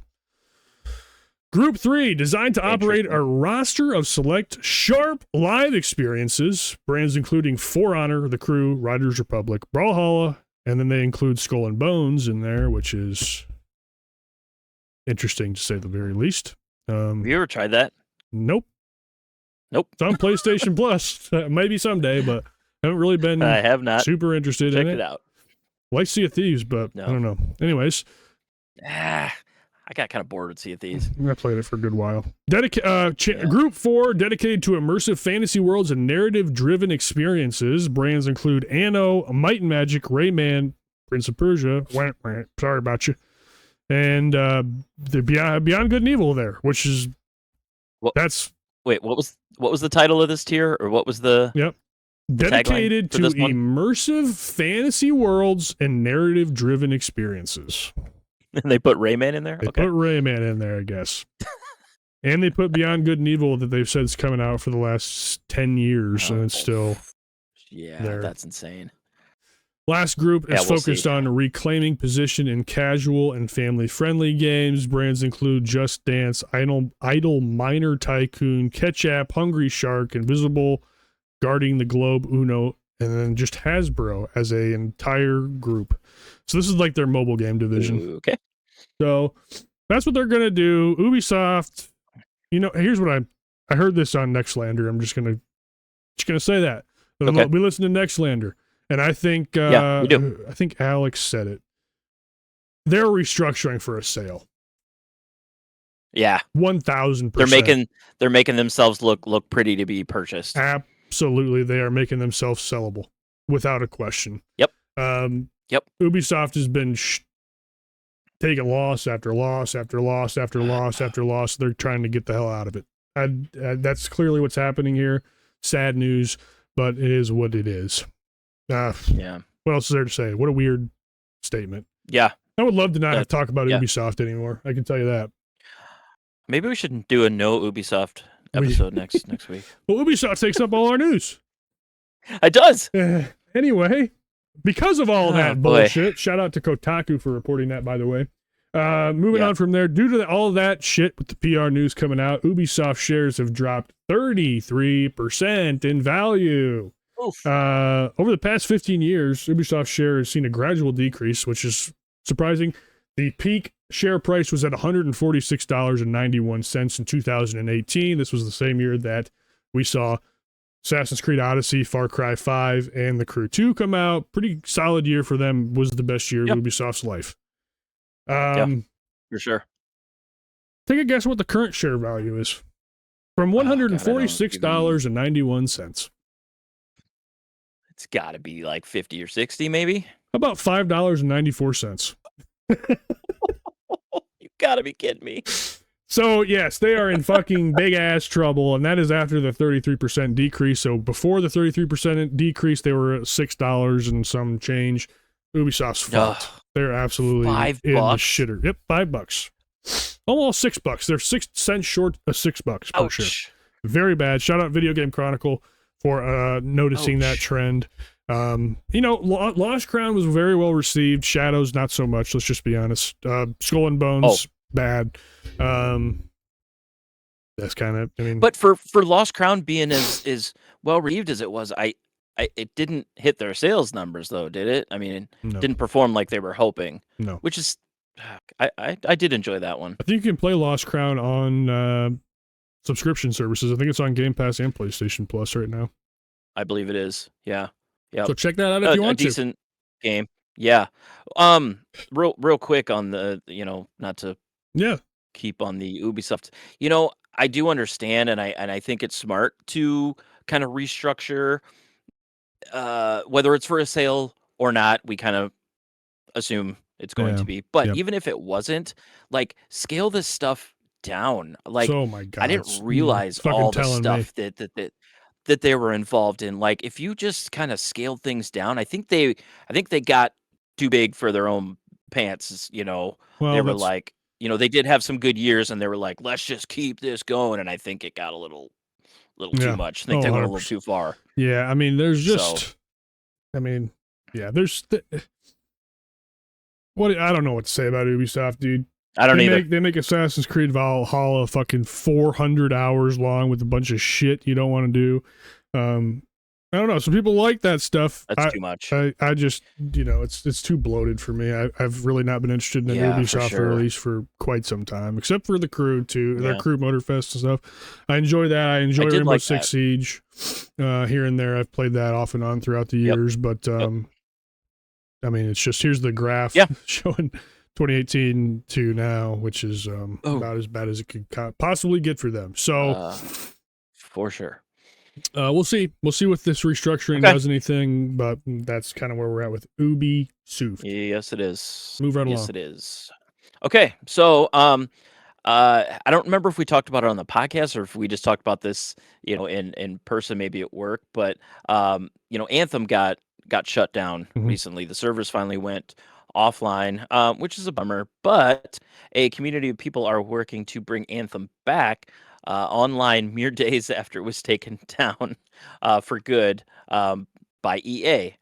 So I think this is kind of interesting. I kind of enjoyed Anthem for what it was. I didn't have too high of expectations, which kind of surprised me that I didn't because it is BioWare and they've made some fantastic games in the past. But maybe it was because I got a little bit of early indication that Anthem might not quite be up to par with some of their other stuff. So I went into it with not super high expectations, and I had fun flying around in a freaking mech suit and Yep. just shooting the shit out of everything. So yeah, yeah, it's just too bad that at this point you basically cannot play Anthem even if you wanted to. It's very, very sad. So I'm with you on this 100%. I went into Anthem with no expectations, I just wanted to play the game for what it was. And I think the gameplay itself was solid. It was just very shallow in terms of content. it was very shallow. Which was unfortunate. But I thought the game was fun. Yeah. I actually went back to it for their DLC or like the 2.0 release, and they didn't really change a whole lot, unfortunately, with that. No. So it just kind of was the same thing. I did beat the game, played a little bit of end game stuff, and moved along. There just wasn't much there to go. But I wanted to put this on here to talk about on the news section just because this is just another example of live service being a bad thing for the industry. It's fucking terrible. Like, if you have a physical copy of Anthem, it ain't even gonna boot no more. Like you essentially don't have a game, which is terrible. You have a coaster. Yep, terrible for the industry, and it's like I said, even if it's not a general success throughout the community, there's people that are trying to get this game back online, and so it just shows how terrible it is. It's just such a bad thing for the industry. Hopefully they can get it up and running, and we will see. Am I going to go back to it? No, but the game did not deserve to disappear off the planet forever for no reason. No, that's what I'm saying. For no reason whatsoever. Yeah. They finally gave up on it, and they're like, nope, we're pulling the plug. Yep. So, anyways, yeah, live service, bad news bears. Let's bad. Move on. Jason and I watched the Xbox Direct. We did a live reaction. We did. You can watch that on YouTube. Both of us were exhausted, but we did our best, and that's all we can do. We were low on the energy, but we still watched it, and we still talked about the games we saw. Yes, we did. Let's talk about it a little bit. So we saw first Forza Horizon 6. Looks great. I don't think we expected it to look bad. It lived up to expectations. We'll make a quick note. They had a massive city in Japan, which was something we both were concerned with. Yes. If you played any of the other Horizon games, all the cities that were there were pretty much blink and you miss them. This one looks like it has a massive city, which I'm excited for. So very cool. Game looks brilliant. And then we got that wild close to the trailer where they brought in they brought in a Gundam out of nowhere. Yeah. I just saw so it highlighted the cover car, and then you heard like these kind of giant footstep noises, and then as the camera panned up, you saw these two Gundam feet just stomping up right behind the car, but that's all you saw, and then trailer over. I was like, what was that? I don't know what they're doing there. Clearly, there's not going to be Gundams in the game. No, it's going to be a DLC, probably with some track theming and stuff or something. Sure. Yeah. Just seemed odd, but it makes sense being in Japan. That's a very massive Japan IP. Yep. Who knows what they're doing with it, but they wouldn't have showed it if they didn't have something coming with that. I just don't know what it's going to be. So, I mean, they ended with it. Yeah. So clearly they're teasing something. I have no idea what that could be. So we'll see. No clue. Maybe we'll have Transformers in Forza Horizon 6 too, and you'll be able to turn into you'll be able to play as Bumblebee and Optimus Prime. Okay, I like a good arcade racer. I don't know if I want it to go that far. Yeah, leave that shit for the indie racing games that need to come out. Yeah. What else did we see? After that, we saw Beast of Reincarnation. Game Yeah. looks like, I don't know how that game's gonna work. It's got so I many don't either. systems, so many mechanics. They showed. I don't know what type of game it is. I don't either. They showed like Souls-like combat mixed with hack and slash combat, mixed with turn-based elements, mixed with Turn-based. companion system, and very strange, very weird movement mechanics with the vine hair and the vine tail of your dog. And what did you think of Beast of Reincarnation? Well, I mean, I appreciate them doing something different. I sometimes like seeing a game that I'm like, oh, interesting. I don't think I've seen anything like that before. But the amount of stuff that I was like, it's like every other shot, I was like seeing something different. I'm like, what is this game? It definitely left me, more intrigued than I was before. Definitely. But like you said, is this all gonna work? Yeah, Is it all gonna pull together into a solid gaming experience? I like when developers try new things and go kind of wild, but sometimes you can do too much. Yeah. And you're just you kind of lose the focus of what you're trying to do. So I don't know. I'm interested, but I need to play it to really understand what's going on here. We just need to see more. And one of the main things, like Jason said, I don't know where they're going with this. There's so many things involved. Watching that trailer through, and they didn't even have an English narrator.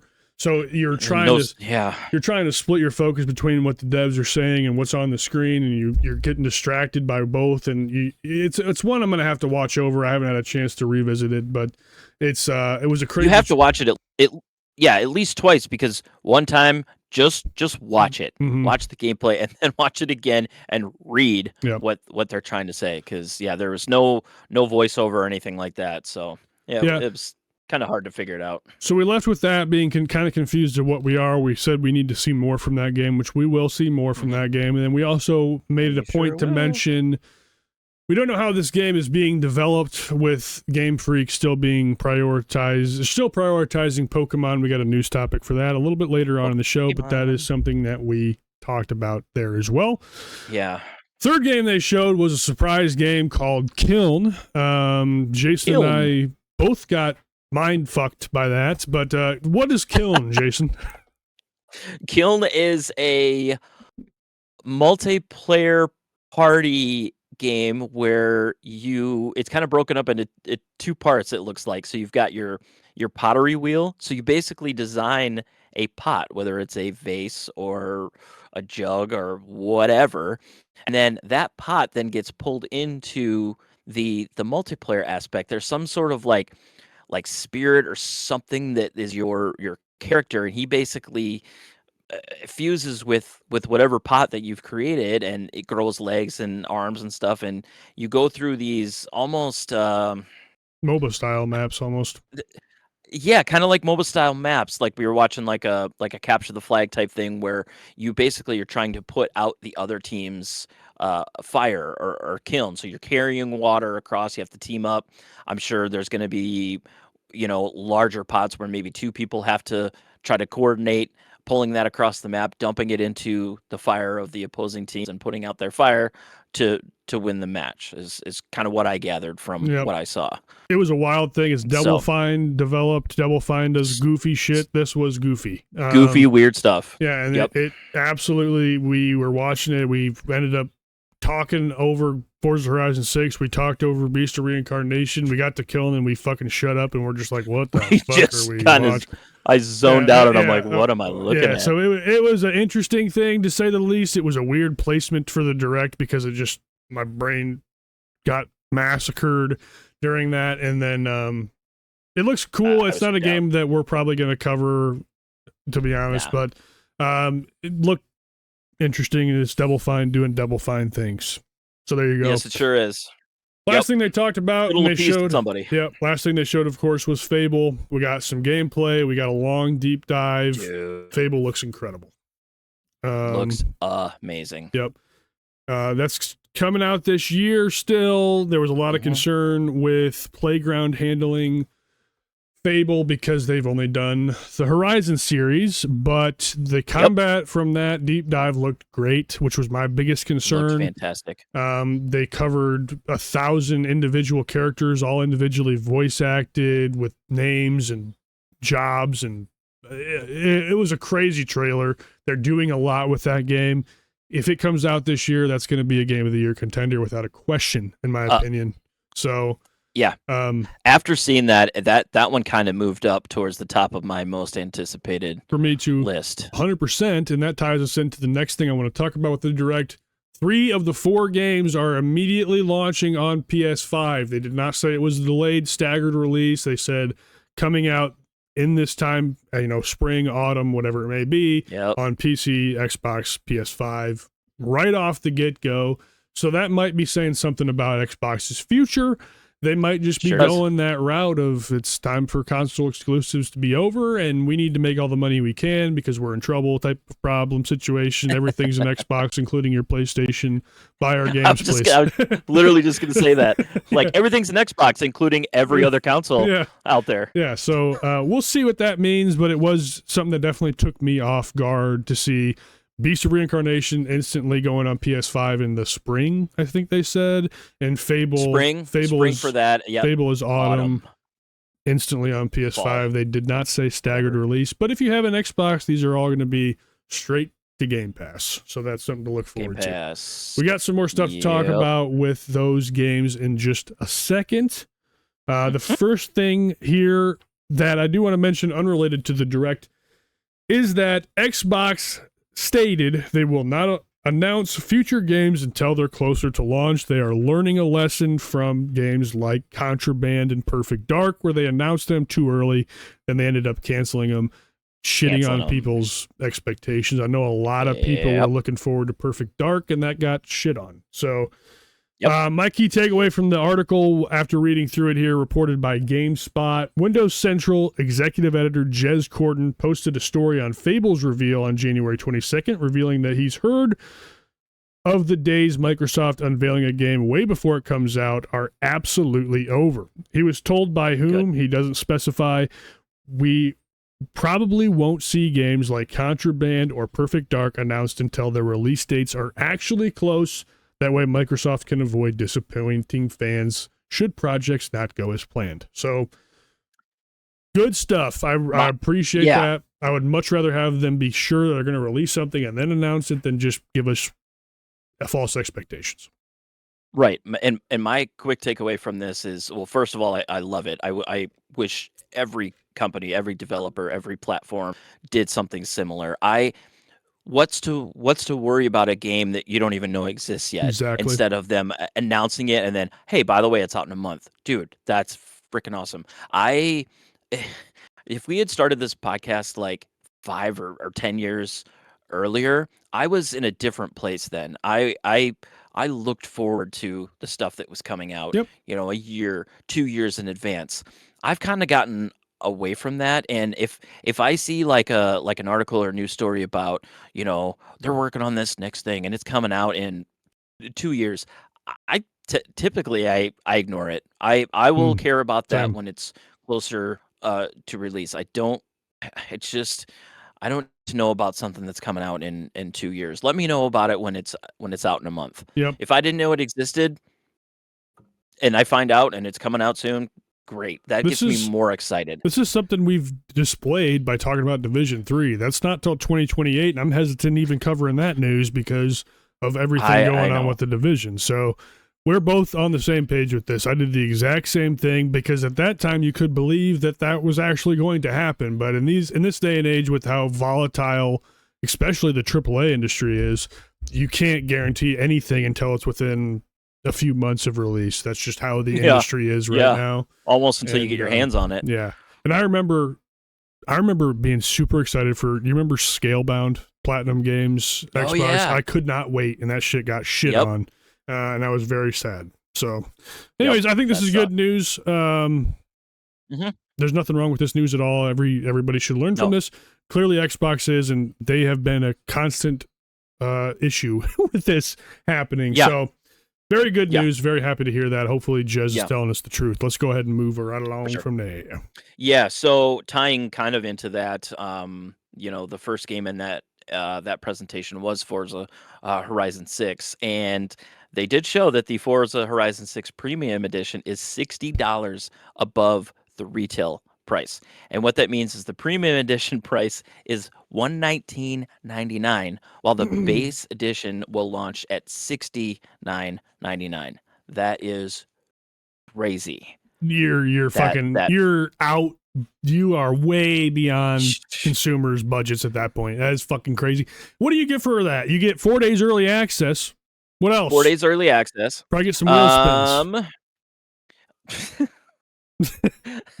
What else? You get a time attack car pack. You get the car pass, which adds 30 cars to your game. There you go. One per week, and a VIP membership for $60, dude.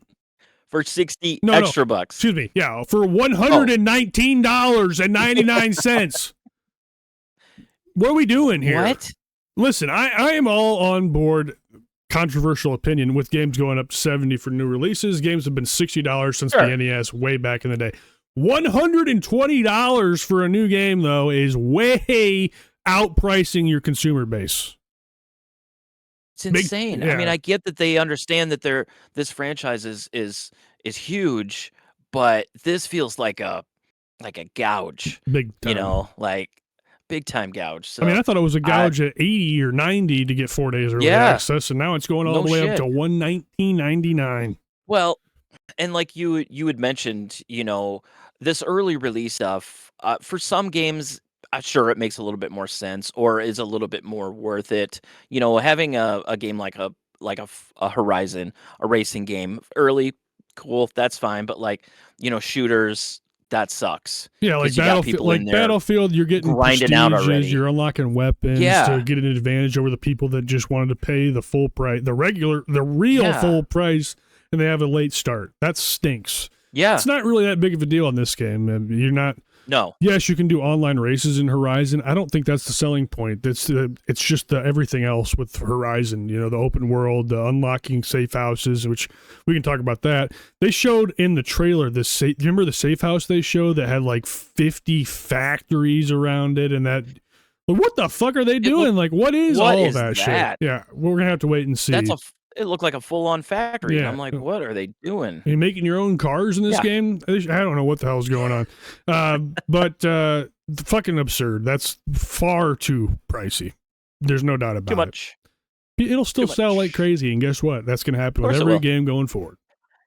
And if they keep selling them like this, they're going to keep doing this type of shit. Exactly.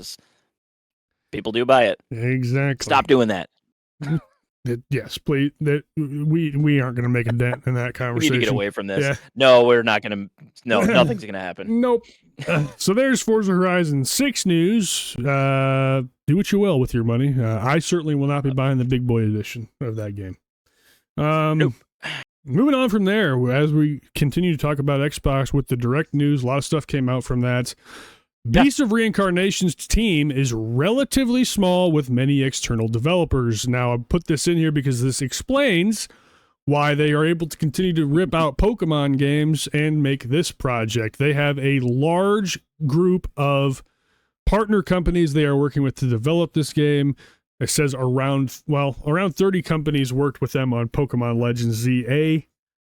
Interesting game. Jason should probably talk about that on the show sometime. Get his I will eventually. Yeah, I'm still kind of working my way through it.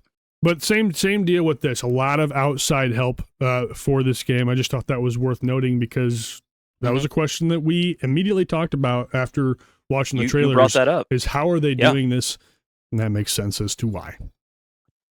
Totally does. And people are. I mean, this would piss people off if they kind of said that they were focusing their attention now on these their own IPs and stuff. Oh my god, the Pokemon people would fucking lose their minds. And they're waiting for the next the Gen 10 or whatever the new Pokemon. I mean, people are waiting for that more than they're waiting for this Beast of Reincarnation. So that's just good to hear that this isn't gonna derail them from working on their their Pokemon games. So. It's a good optimistic take from our optimism boy, but I will say Pokemon games have been trending down lately. They have barely been putting out some turds. They've been putting out some turds. So I think that maybe the Pokemon community wouldn't mind having a little change of pace in that thing. Okay. Digimon Time Stranger, I don't know if you played that, but that game took a lot of steam away from Pokemon this year. Digimon really kind of did a lot of things right that a lot of lapsed Pokemon gamers went to Digimon and had a blast with Time Stranger. So definitely something to look into. No, I didn't even know about that. Definitely something to look into. But that's there you go. That's why. We got that covered. Yeah. Let's go ahead and continue on. I got a weird piece of news for the PlayStation. Well, PlayStation's had almost no news all month, so this is about the only thing I could find. So I figured we'd talk about it with air quotes around this entire conversation. So what we're seeing here is a website called sportskedia.com. I'm not going to verify they're accurate, but this is what we have to do if we don't have any other news. Yep. Leaks are reporting that the PlayStation console, the next console, the PS6, is likely to be delayed until 2029 or later. Hence the latest rumors. Now, this website is taking this information from a tweet. That tweet is from a guy on Twitter, or X rather, called Pirate Nation. Yeah. It's Twitter. Yeah. Once again, I don't know this guy, so I'm not going to verify that this is a valid, credible leaker. But he states here that, let's probably switch screens for y'all. He states here, Sony expects to extend the PS5 life cycle with the PS6 likely delayed longer than many anticipated, according to Sandstone Insights Japan analysis. Whatever the fucker that means. We'll just skip this. Yeah. Sony's CFO stated the PS5 is midway through its life cycle, hinting at extended cross-gen support. Rumors have shifted from 27 to 28 to possibly 29 or later. 29. This is all hypothetical. Here's what I will say. And this is probably crazy to a lot of people. Yeah, I want to hear your take because I've got one. So, not really about this because I'll cover my opinion on the delay in a second. Okay. But here's the first thing I want to mention. This is probably going to shock a lot of you. The life cycle of the Series X and S and PS5 right now is at, I believe, 7 years, which is 7 years. That is a PS3 to PS4, 360 to Xbox One. That is the life cycle. So we're at the end of that. We're at it now. Yeah, which is really crazy to me. I feel like the gen we're in just came out 3 years ago, but we are at the end of it on a normal cycle. Yeah. Which I think is crazy to think about. So I think that just comes down to a lot of factors, a lot of things. I mean, there just hasn't really been anything massive that is exclusive to this gen yet. It's kind of been a weird year, I feel like. That tied in with, I don't know how much of a leap it was from the previous gen to the current gen. It blends together. It blends together a lot. There's not much going on there. So that leads me into this. I think they could delay it to 2029 because I don't see a massive increase coming for the next gen of consoles either. Yep. We're getting to the point where we're getting to the capacity of what we're capable of. I distinctly remember PS2 to PS3 looking way like it looked like a whole looked like we were going into the future, right? If you show me Bloodborne and you show me what fucking came out on this gen from FromSoft, Elden Ring, there's a little bit of an improvement, but it's not a life-changing experience.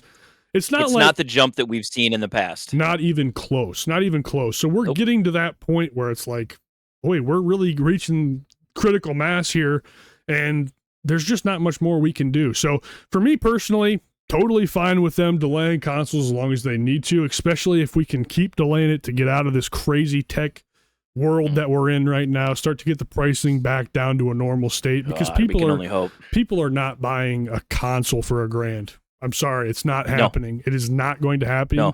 The fucking Xbox ROG Ally X $1,000, possibly more handheld. More now. Reported it's going to go up. Yeah.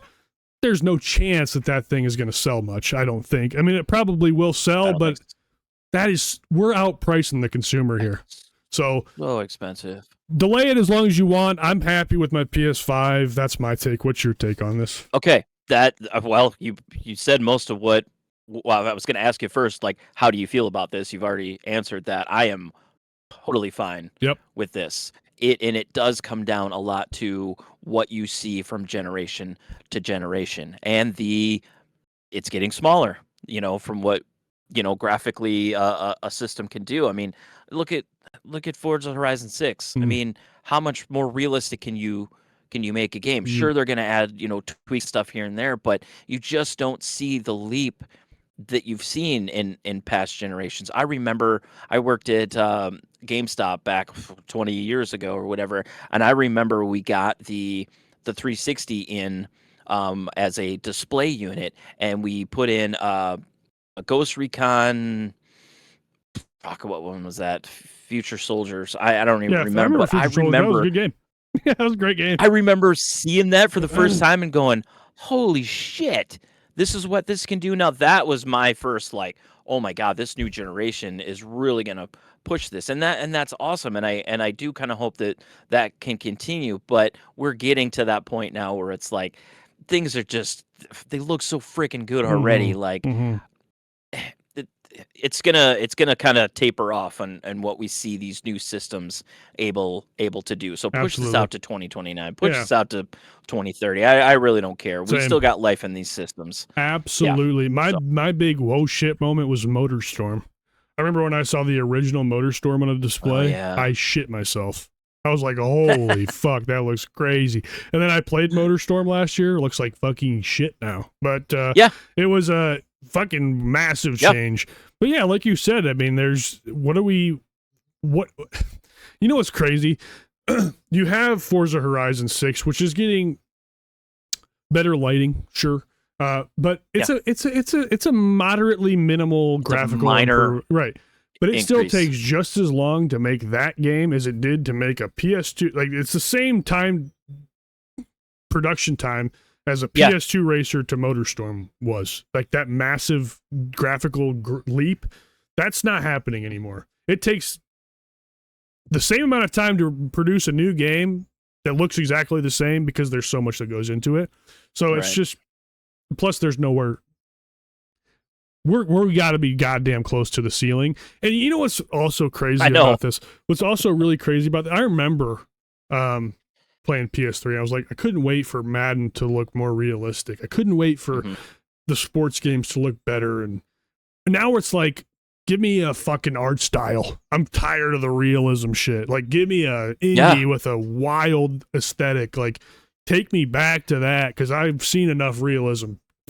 Dumb it down. Well, maybe that's the direction. Maybe that's the direction these games need to go to give us that same feeling that we got when we saw this new generation, tech. Give us a crazy art style that maybe wouldn't have been possible on a previous generation. Do something to really incentivize why people would need to upgrade to the next gen console. I mean, otherwise people are still gonna play the one they already have. Exactly. We can talk about this for a long time. We are out of time. Could. So, pretty much. Let's continue down along with this shit. We're on a Nintendo, Jay. Let's go. Jason, you go ahead and take Nintendo for me. I just wanted to touch on a couple Nintendo things. As you may or may not know, Doug Bowser recently retired from Nintendo. He was the president of Nintendo America, and I believe the COO. So COO. So he left, and in his place, I just got this little article quick. New Nintendo America president introduces herself at New York Game Awards. Herself, which is kind of cool. So the Nintendo of America's new president, Devin Pritchard, introduced herself at the New York Game Awards. I don't necessarily need to go through everything that she said, but it's not like she stepped in out of nowhere. She has been with the company for about 15 years. Great. So this is just the perfect person, I felt, to just kind of step up and take over that new role. So yeah, and staying on the Doug Bowser topic, nobody kind of really knew what was going to happen with him. Yeah. we thought was just going to retire. Well, it turns out the former Nintendo of America president Doug Bowser has joined the Hasbro board. So, yeah, I don't really know I don't what. know where to go There's from not a there. whole lot to say about it. Basically, yeah, I mean, everyone knows what Hasbro is, the toy company. Let me put it this way, though, as Transformers. well. I want to mention, Yeah, it seems like a downgrade for us gamers because when you think of Nintendo as a massive conglomeration, but you got to think about Hasbro as well. They own Wizards of the Coast, so that's Magic. I know. They're huge as well, so it's not like a step down. It might even be a little bit of a or at least a side right jump. But you can't speculate as to why he stepped down from Nintendo, went to Hasbro. I don't know. We're not Doug Bowser, but God damn it, Doug Bowser's a good name for a president for Nintendo. It's so fucking perfect for Nintendo. Yeah, and I wasn't trying to say like, this is a step down or step. No, I wasn't saying that. I felt that way when I first read it, but care. Yeah. I don't even know what these board members do. When you see that somebody's now on the board of whatever, okay, so a decision maker, a what? I don't know. Someone that just collects a fat paycheck all the time. Reggie Fils-Aimé is over at GameStop on their board, and what has that done? Yeah. Anywho, so, anyway, that was. And then also this morning, so yesterday, when you see this, Nintendo they do these directs. A lot of times they focus on games or projects that we're working on. This was just a quick direct on the next trailer for the Super Mario Galaxy movie. So I did watch this this morning. I enjoyed this first movie. I did too. It was cute, for what cute it movie. is. It was cute. It was fun. This seems to be expanding, quite a bit. They went from the Super Mario movie to the Super Mario Galaxy. They skipped over World. They skipped over, Odyssey. Well, Odyssey would have been later, but there are elements of Odyssey in this trailer for sure. When they one of the towns they go to in this trailer is from Super Mario Odyssey. Oh, cool. So they are kind of. I feel like the Galaxy. Yes, it's a franchise of Mario games, but this can be just Galaxy could be anything. Essentially, it's the Super Mario Galaxy, so they can pull anything into this, which I thought was kind of cool. You get to see the first showing of Yoshi in this trailer. So yeah, looks cool. Not much to see. Just go check out the trailer if you haven't seen it already. Are they keeping? I didn't watch it, but are they keeping the same? Is Bowser, Jack Black, and everything? Is that still? Are they reprising their roles? Same voice cast, but there now are new characters. Rosalina is voiced by God, what's her name? She was Captain Marvel. Brie Larson. Yeah. Okay. Brie Larson, and apparently she is a huge Nintendo fan. Oh, sweet. Like she plays all. So this was a perfect fit. Good match for her. And then Bowser Jr. is in this one, which he was not in the first one. I can't remember who he's voiced by either, but it's a fairly big name. So if you hated that Chris Pratt was Mario in the first one, too bad. He's still Mario in this one too, I thought he did a great job. I was skeptical, but I think he did fine. It got a lot of shit, but I was like, he did fine. Yeah. So okay, that is gaming news. Nintendo. That's Nintendo. I don't know why I say it like that, but this screenshot looks fucking dope. I like it. It's like cool wallpaper right here. Anyway. Oh yeah, it does. Anyway, we're gonna go ahead and jump to section 3. I know we flew through this. We're on a time crunch, so we're gonna go ahead and take a quick break. We'll come back, talk about a couple questions, and then we'll get the fuck out of here. Thanks so much for hanging with us. We will be right back. Appreciate it, guys.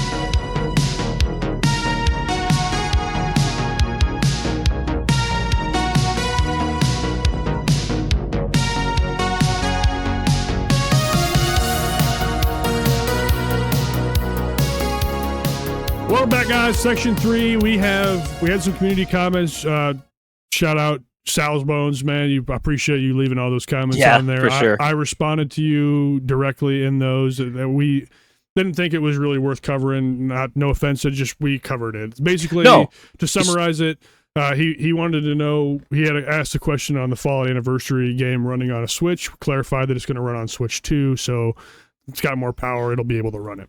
It shouldn't. Yeah, it shouldn't be an issue on that system. Yeah. Rest of it was all just positive feedback. So thank you for that. And again, we appreciate. But yes, we do appreciate it. Yeah, we appreciate all of that stuff. Thank you guys for all the support. We're still getting it coming in. Means a lot. And of course, Jason and I are trying to grow this thing. That's why I'm pumping content in your asses and stuff like that. That's how you do it. Yeah. Yep. Mm-hmm. Yeah. Anyways, thanks for being here, guys. Thanks for supporting us. We got some conversations, and we both supplied a question this week, so we're gonna go ahead and roll through those. I'm gonna let Jason ask his first. I'll ask mine second. So, Jason, take us away. Absolutely. Yep. Got 2 questions for you this week. So, a kind of an easy one. Have you ever played a game that you had a real emotional impact with, or had a real emotional impact on you? Yes, I absolutely have. I bet you can guess. Claire Obscure Expedition 33 I changed knew that was my coming. fucking life. I love that game with a passion. That's going to be a game I play yearly, I think. Literally, I love it that much. Really? I will play it every year. I fucking love that game. It has got the greatest story I've ever experienced in any game. So many twists and turns. I connected with all the characters, the way that they developed the character arcs through the game and built these characters in a very short JRPG style experience. Unbelievable. That I don't give a you can talk about generative AI, you can hate the game for that if you want to. I think you're stupid. I think the game fucking slaps, and it was the best game I've ever played. I also had a really nice connection with an odd one. Heavy Rain. Did you ever play Heavy Rain? I did not. But I have heard that from people that it was emotional. I loved Heavy Rain. I didn't really get into Telltale, so Heavy Rain was kind of my Telltale game at the time. Telltale-ish game. Yeah, it was PS3 era. I was a young kid at the time, and I wasn't big into narratives. I was playing a lot of multiplayer games, but I got hooked on Heavy Rain. Loved it. Want to go back to it again in the future. I may do that, but I have gone back to games I loved as a kid that didn't hold up as an adult, so I'm kind of skeptical, kind of scared too, but that's another game I absolutely loved and wanted to shout out here. So what about you? Mm-hmm. Yeah, so I've had a few, a couple big ones and a couple smaller ones. The first one that I wanted to mention was a game called Gone Home. You ever played that one? I have not played it, heard a lot about it. Okay. Yeah, it's very, very emotional. I don't even want to talk about it too much because if you haven't played it, you should. It's not very long. But basically you're returning home. I don't want to say too much. But it had an impact. A lot of it is just reading. You're finding letters that people wrote, that your family wrote. Essentially you're back in your childhood home and nobody's there, and why is nobody there, and you're finding these clues throughout the experience, and some of these letters that are written by your family are just like, ugh, it was like a gut punch. So very very emotional game for me. I when I finished that, I was like, god damn, like I sat there and thought about it for a little bit. It was really good. Obviously the Last of Us games, especially that first one. Whew, that ending was like, god damn. So yeah, that one stuck with me. Red Dead Redemption 2. I don't know if you finished that one, but I did finish it. Man, I should have mentioned that. I mean, I saw that one coming, but I was still like, god damn, just not what you expected. Well, no, I mean, it kind of was, but you didn't want it to happen, right? And then I mean, there's a game called Spiritfarer. Have you ever played that one? I heard about it. Then played. Very, very, very touching. You're essentially guiding spirits of fallen people to their final resting place, and it's a very cool game, and it's very fun. You upgrade your ship and give your spirit as you're guiding them to their final resting place. You want them to be happy on your ship while you're taking them there. So every character has a different interest and things that they want on the ship. So it's all about, pleasing them, while you're eventually taking them to their final resting place. So yeah, that definitely had an impact on me as well. For So sure. One game. just a simple question. Yeah, good question. I think it's a great question. Let us know in the comments. You guys answer these questions too, God damn it. All right. Yes, please. Leave us comments to boost us in the algorithm. I want to mention, let us know. I haven't played it. Game on my backlog that I'm waiting to have the feels for. Kenna Bridge of Spirits is very similar to Spiritfarer. You play. It's actually a Souls-like sort of kind of Really? action game, but you play as Kenna, who is basically a Spiritfarer as well. But it's an action adventure game. So you basically go into these worlds and you try to set the spirits free of like your friends that have passed away. Oh, I haven't heard of that Very one. interesting game. Looks very cool. It's been on my backlog for a while. Probably try to get to that this year. Okay. But just I'll add that to the list. Kenna, Kena, Bridge of Spirits. Okay. Looks very cool. Well, great question. Leave us your answers for that one down in the comments below. My question's also going to be very short, I believe. But the question is, are open worlds overused or just badly designed? Interesting question. Yes. Go ahead, Jason. What do you think? No. You can go ahead. I was just giving in general. Yeah. Are they overused and are they badly designed? Just a 2-for-1. Yeah, it's a twofer. Yeah, I think yes as well.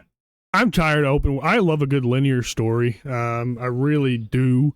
And as we mentioned earlier in the episode, I get lost in open worlds. I go the wrong way intentionally, and then by the time I know it, it's 3 hours later, and I've made no progress, and I'm pissed off. So I'm about tired of open worlds. It was revolutionary when it was like new.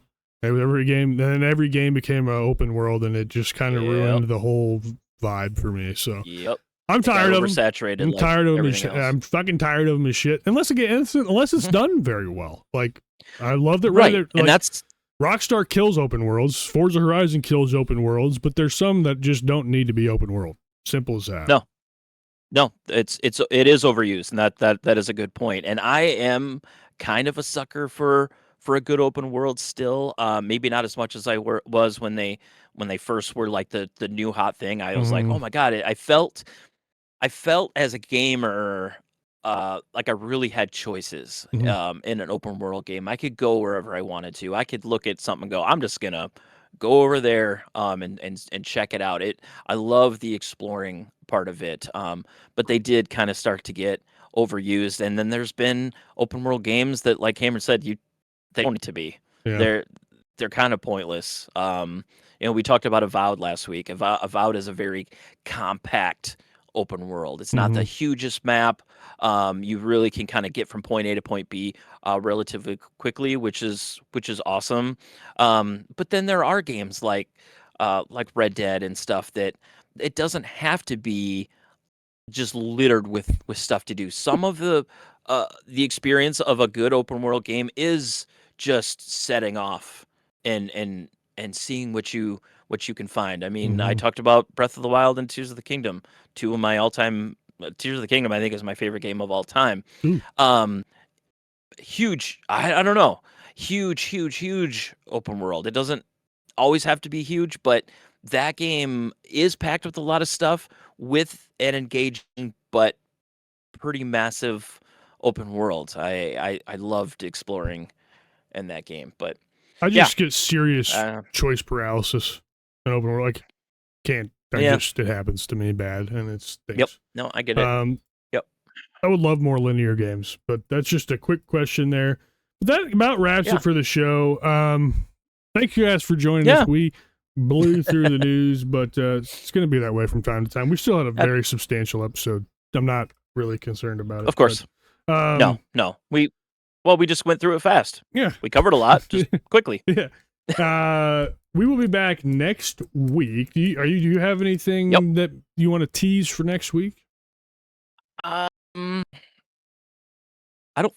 I do want to start the Final Fantasy VII Retrograde Remake Advanced Super version. I don't. Dude, that title is so long. Anyway, the Final Fantasy remake. I do want to. It got released on Switch too. I would like to check that out. Is that the first game? So maybe I still don't know if that is the first. I know it's the first game. So it's broke up into the remake is broken up into 3 parts. So essentially 3 games. This is the first. But there's like been 3 parts. 3. Final Fantasy VII's at least. What, going back to like the original, or what do you mean in this remake process? Yes. I'm saying they acted like the remake process was like there's going to be 3 games. And let me just look at this. Final Fantasy. That's what I thought that it still was. Nope. Remake, Intergrade. So there was remake, and then there's remake, Intergrade. Or, fuck, dude, I don't know. It is confusing. Play order. Yeah, that's literally, it's right here. For the best experience, play Final Fantasy VII Remake with Intergrade DLC. That must be what you have. So that Intergrade just includes the DLC for the first part. Includes the DLC. There's another character, and you can do her side story. Then you have Final Fantasy VII Rebirth. But then you also have prequels. We have Crisis Core, Final Fantasy VII Reunion Remake. Well, yeah. So I guess there's only, it just seems like I've heard. There's only 2 so far, there's right? Only 2. So the third one's not out. You're right. So for the complete story in chronological order, you should play Crisis Core first from 2022. Then you should go to Remake with Intergrade. Then you go to Rebirth, and then you have to wait. Then you're waiting on the next game. So that's not as bad as I thought. But they keep... Okay. It's just the subtitles got me all fucked up. Like, what the hell is Intergrade? That's why I like... Yeah. Fucking dicks. Retrograde, Intergrade, Rebirth, Super... So maybe conversation on that. Jason's going to play 2X, try to play 2X KO. That I will. Maybe we'll touch on that as well. We talked about something else. I was going to keep working on Big Hops. Big Hop. Oh, yeah. Yep, that's right. He's going to try to finish. Yep. Big Hops. And maybe I'll have a surprise game or 2 to talk about. Dude. I am around. Still playing through Absalom. So I'm hopefully I can finish that this week. I would like to have that game wrapped by this week.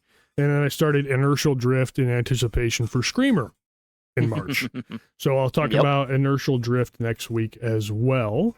And that's cool. I'll be able to pitch on that one. I played that one. Yeah, it's an interesting game. We'll talk about it next week. It is. Yeah, for sure. But that is it, guys. We're going to go ahead and bounce out of here. I think that does it. Yeah. Again, like and subscribe if you're watching on YouTube. Rate the show on Spotify. Rate the show on Apple, Amazon Podcasts. Leave us comments. We would love to hear from you guys in the comments below. Join the Discord to get your founders tagged. 10 of those available. Get in the Discord. We'd love to have you there.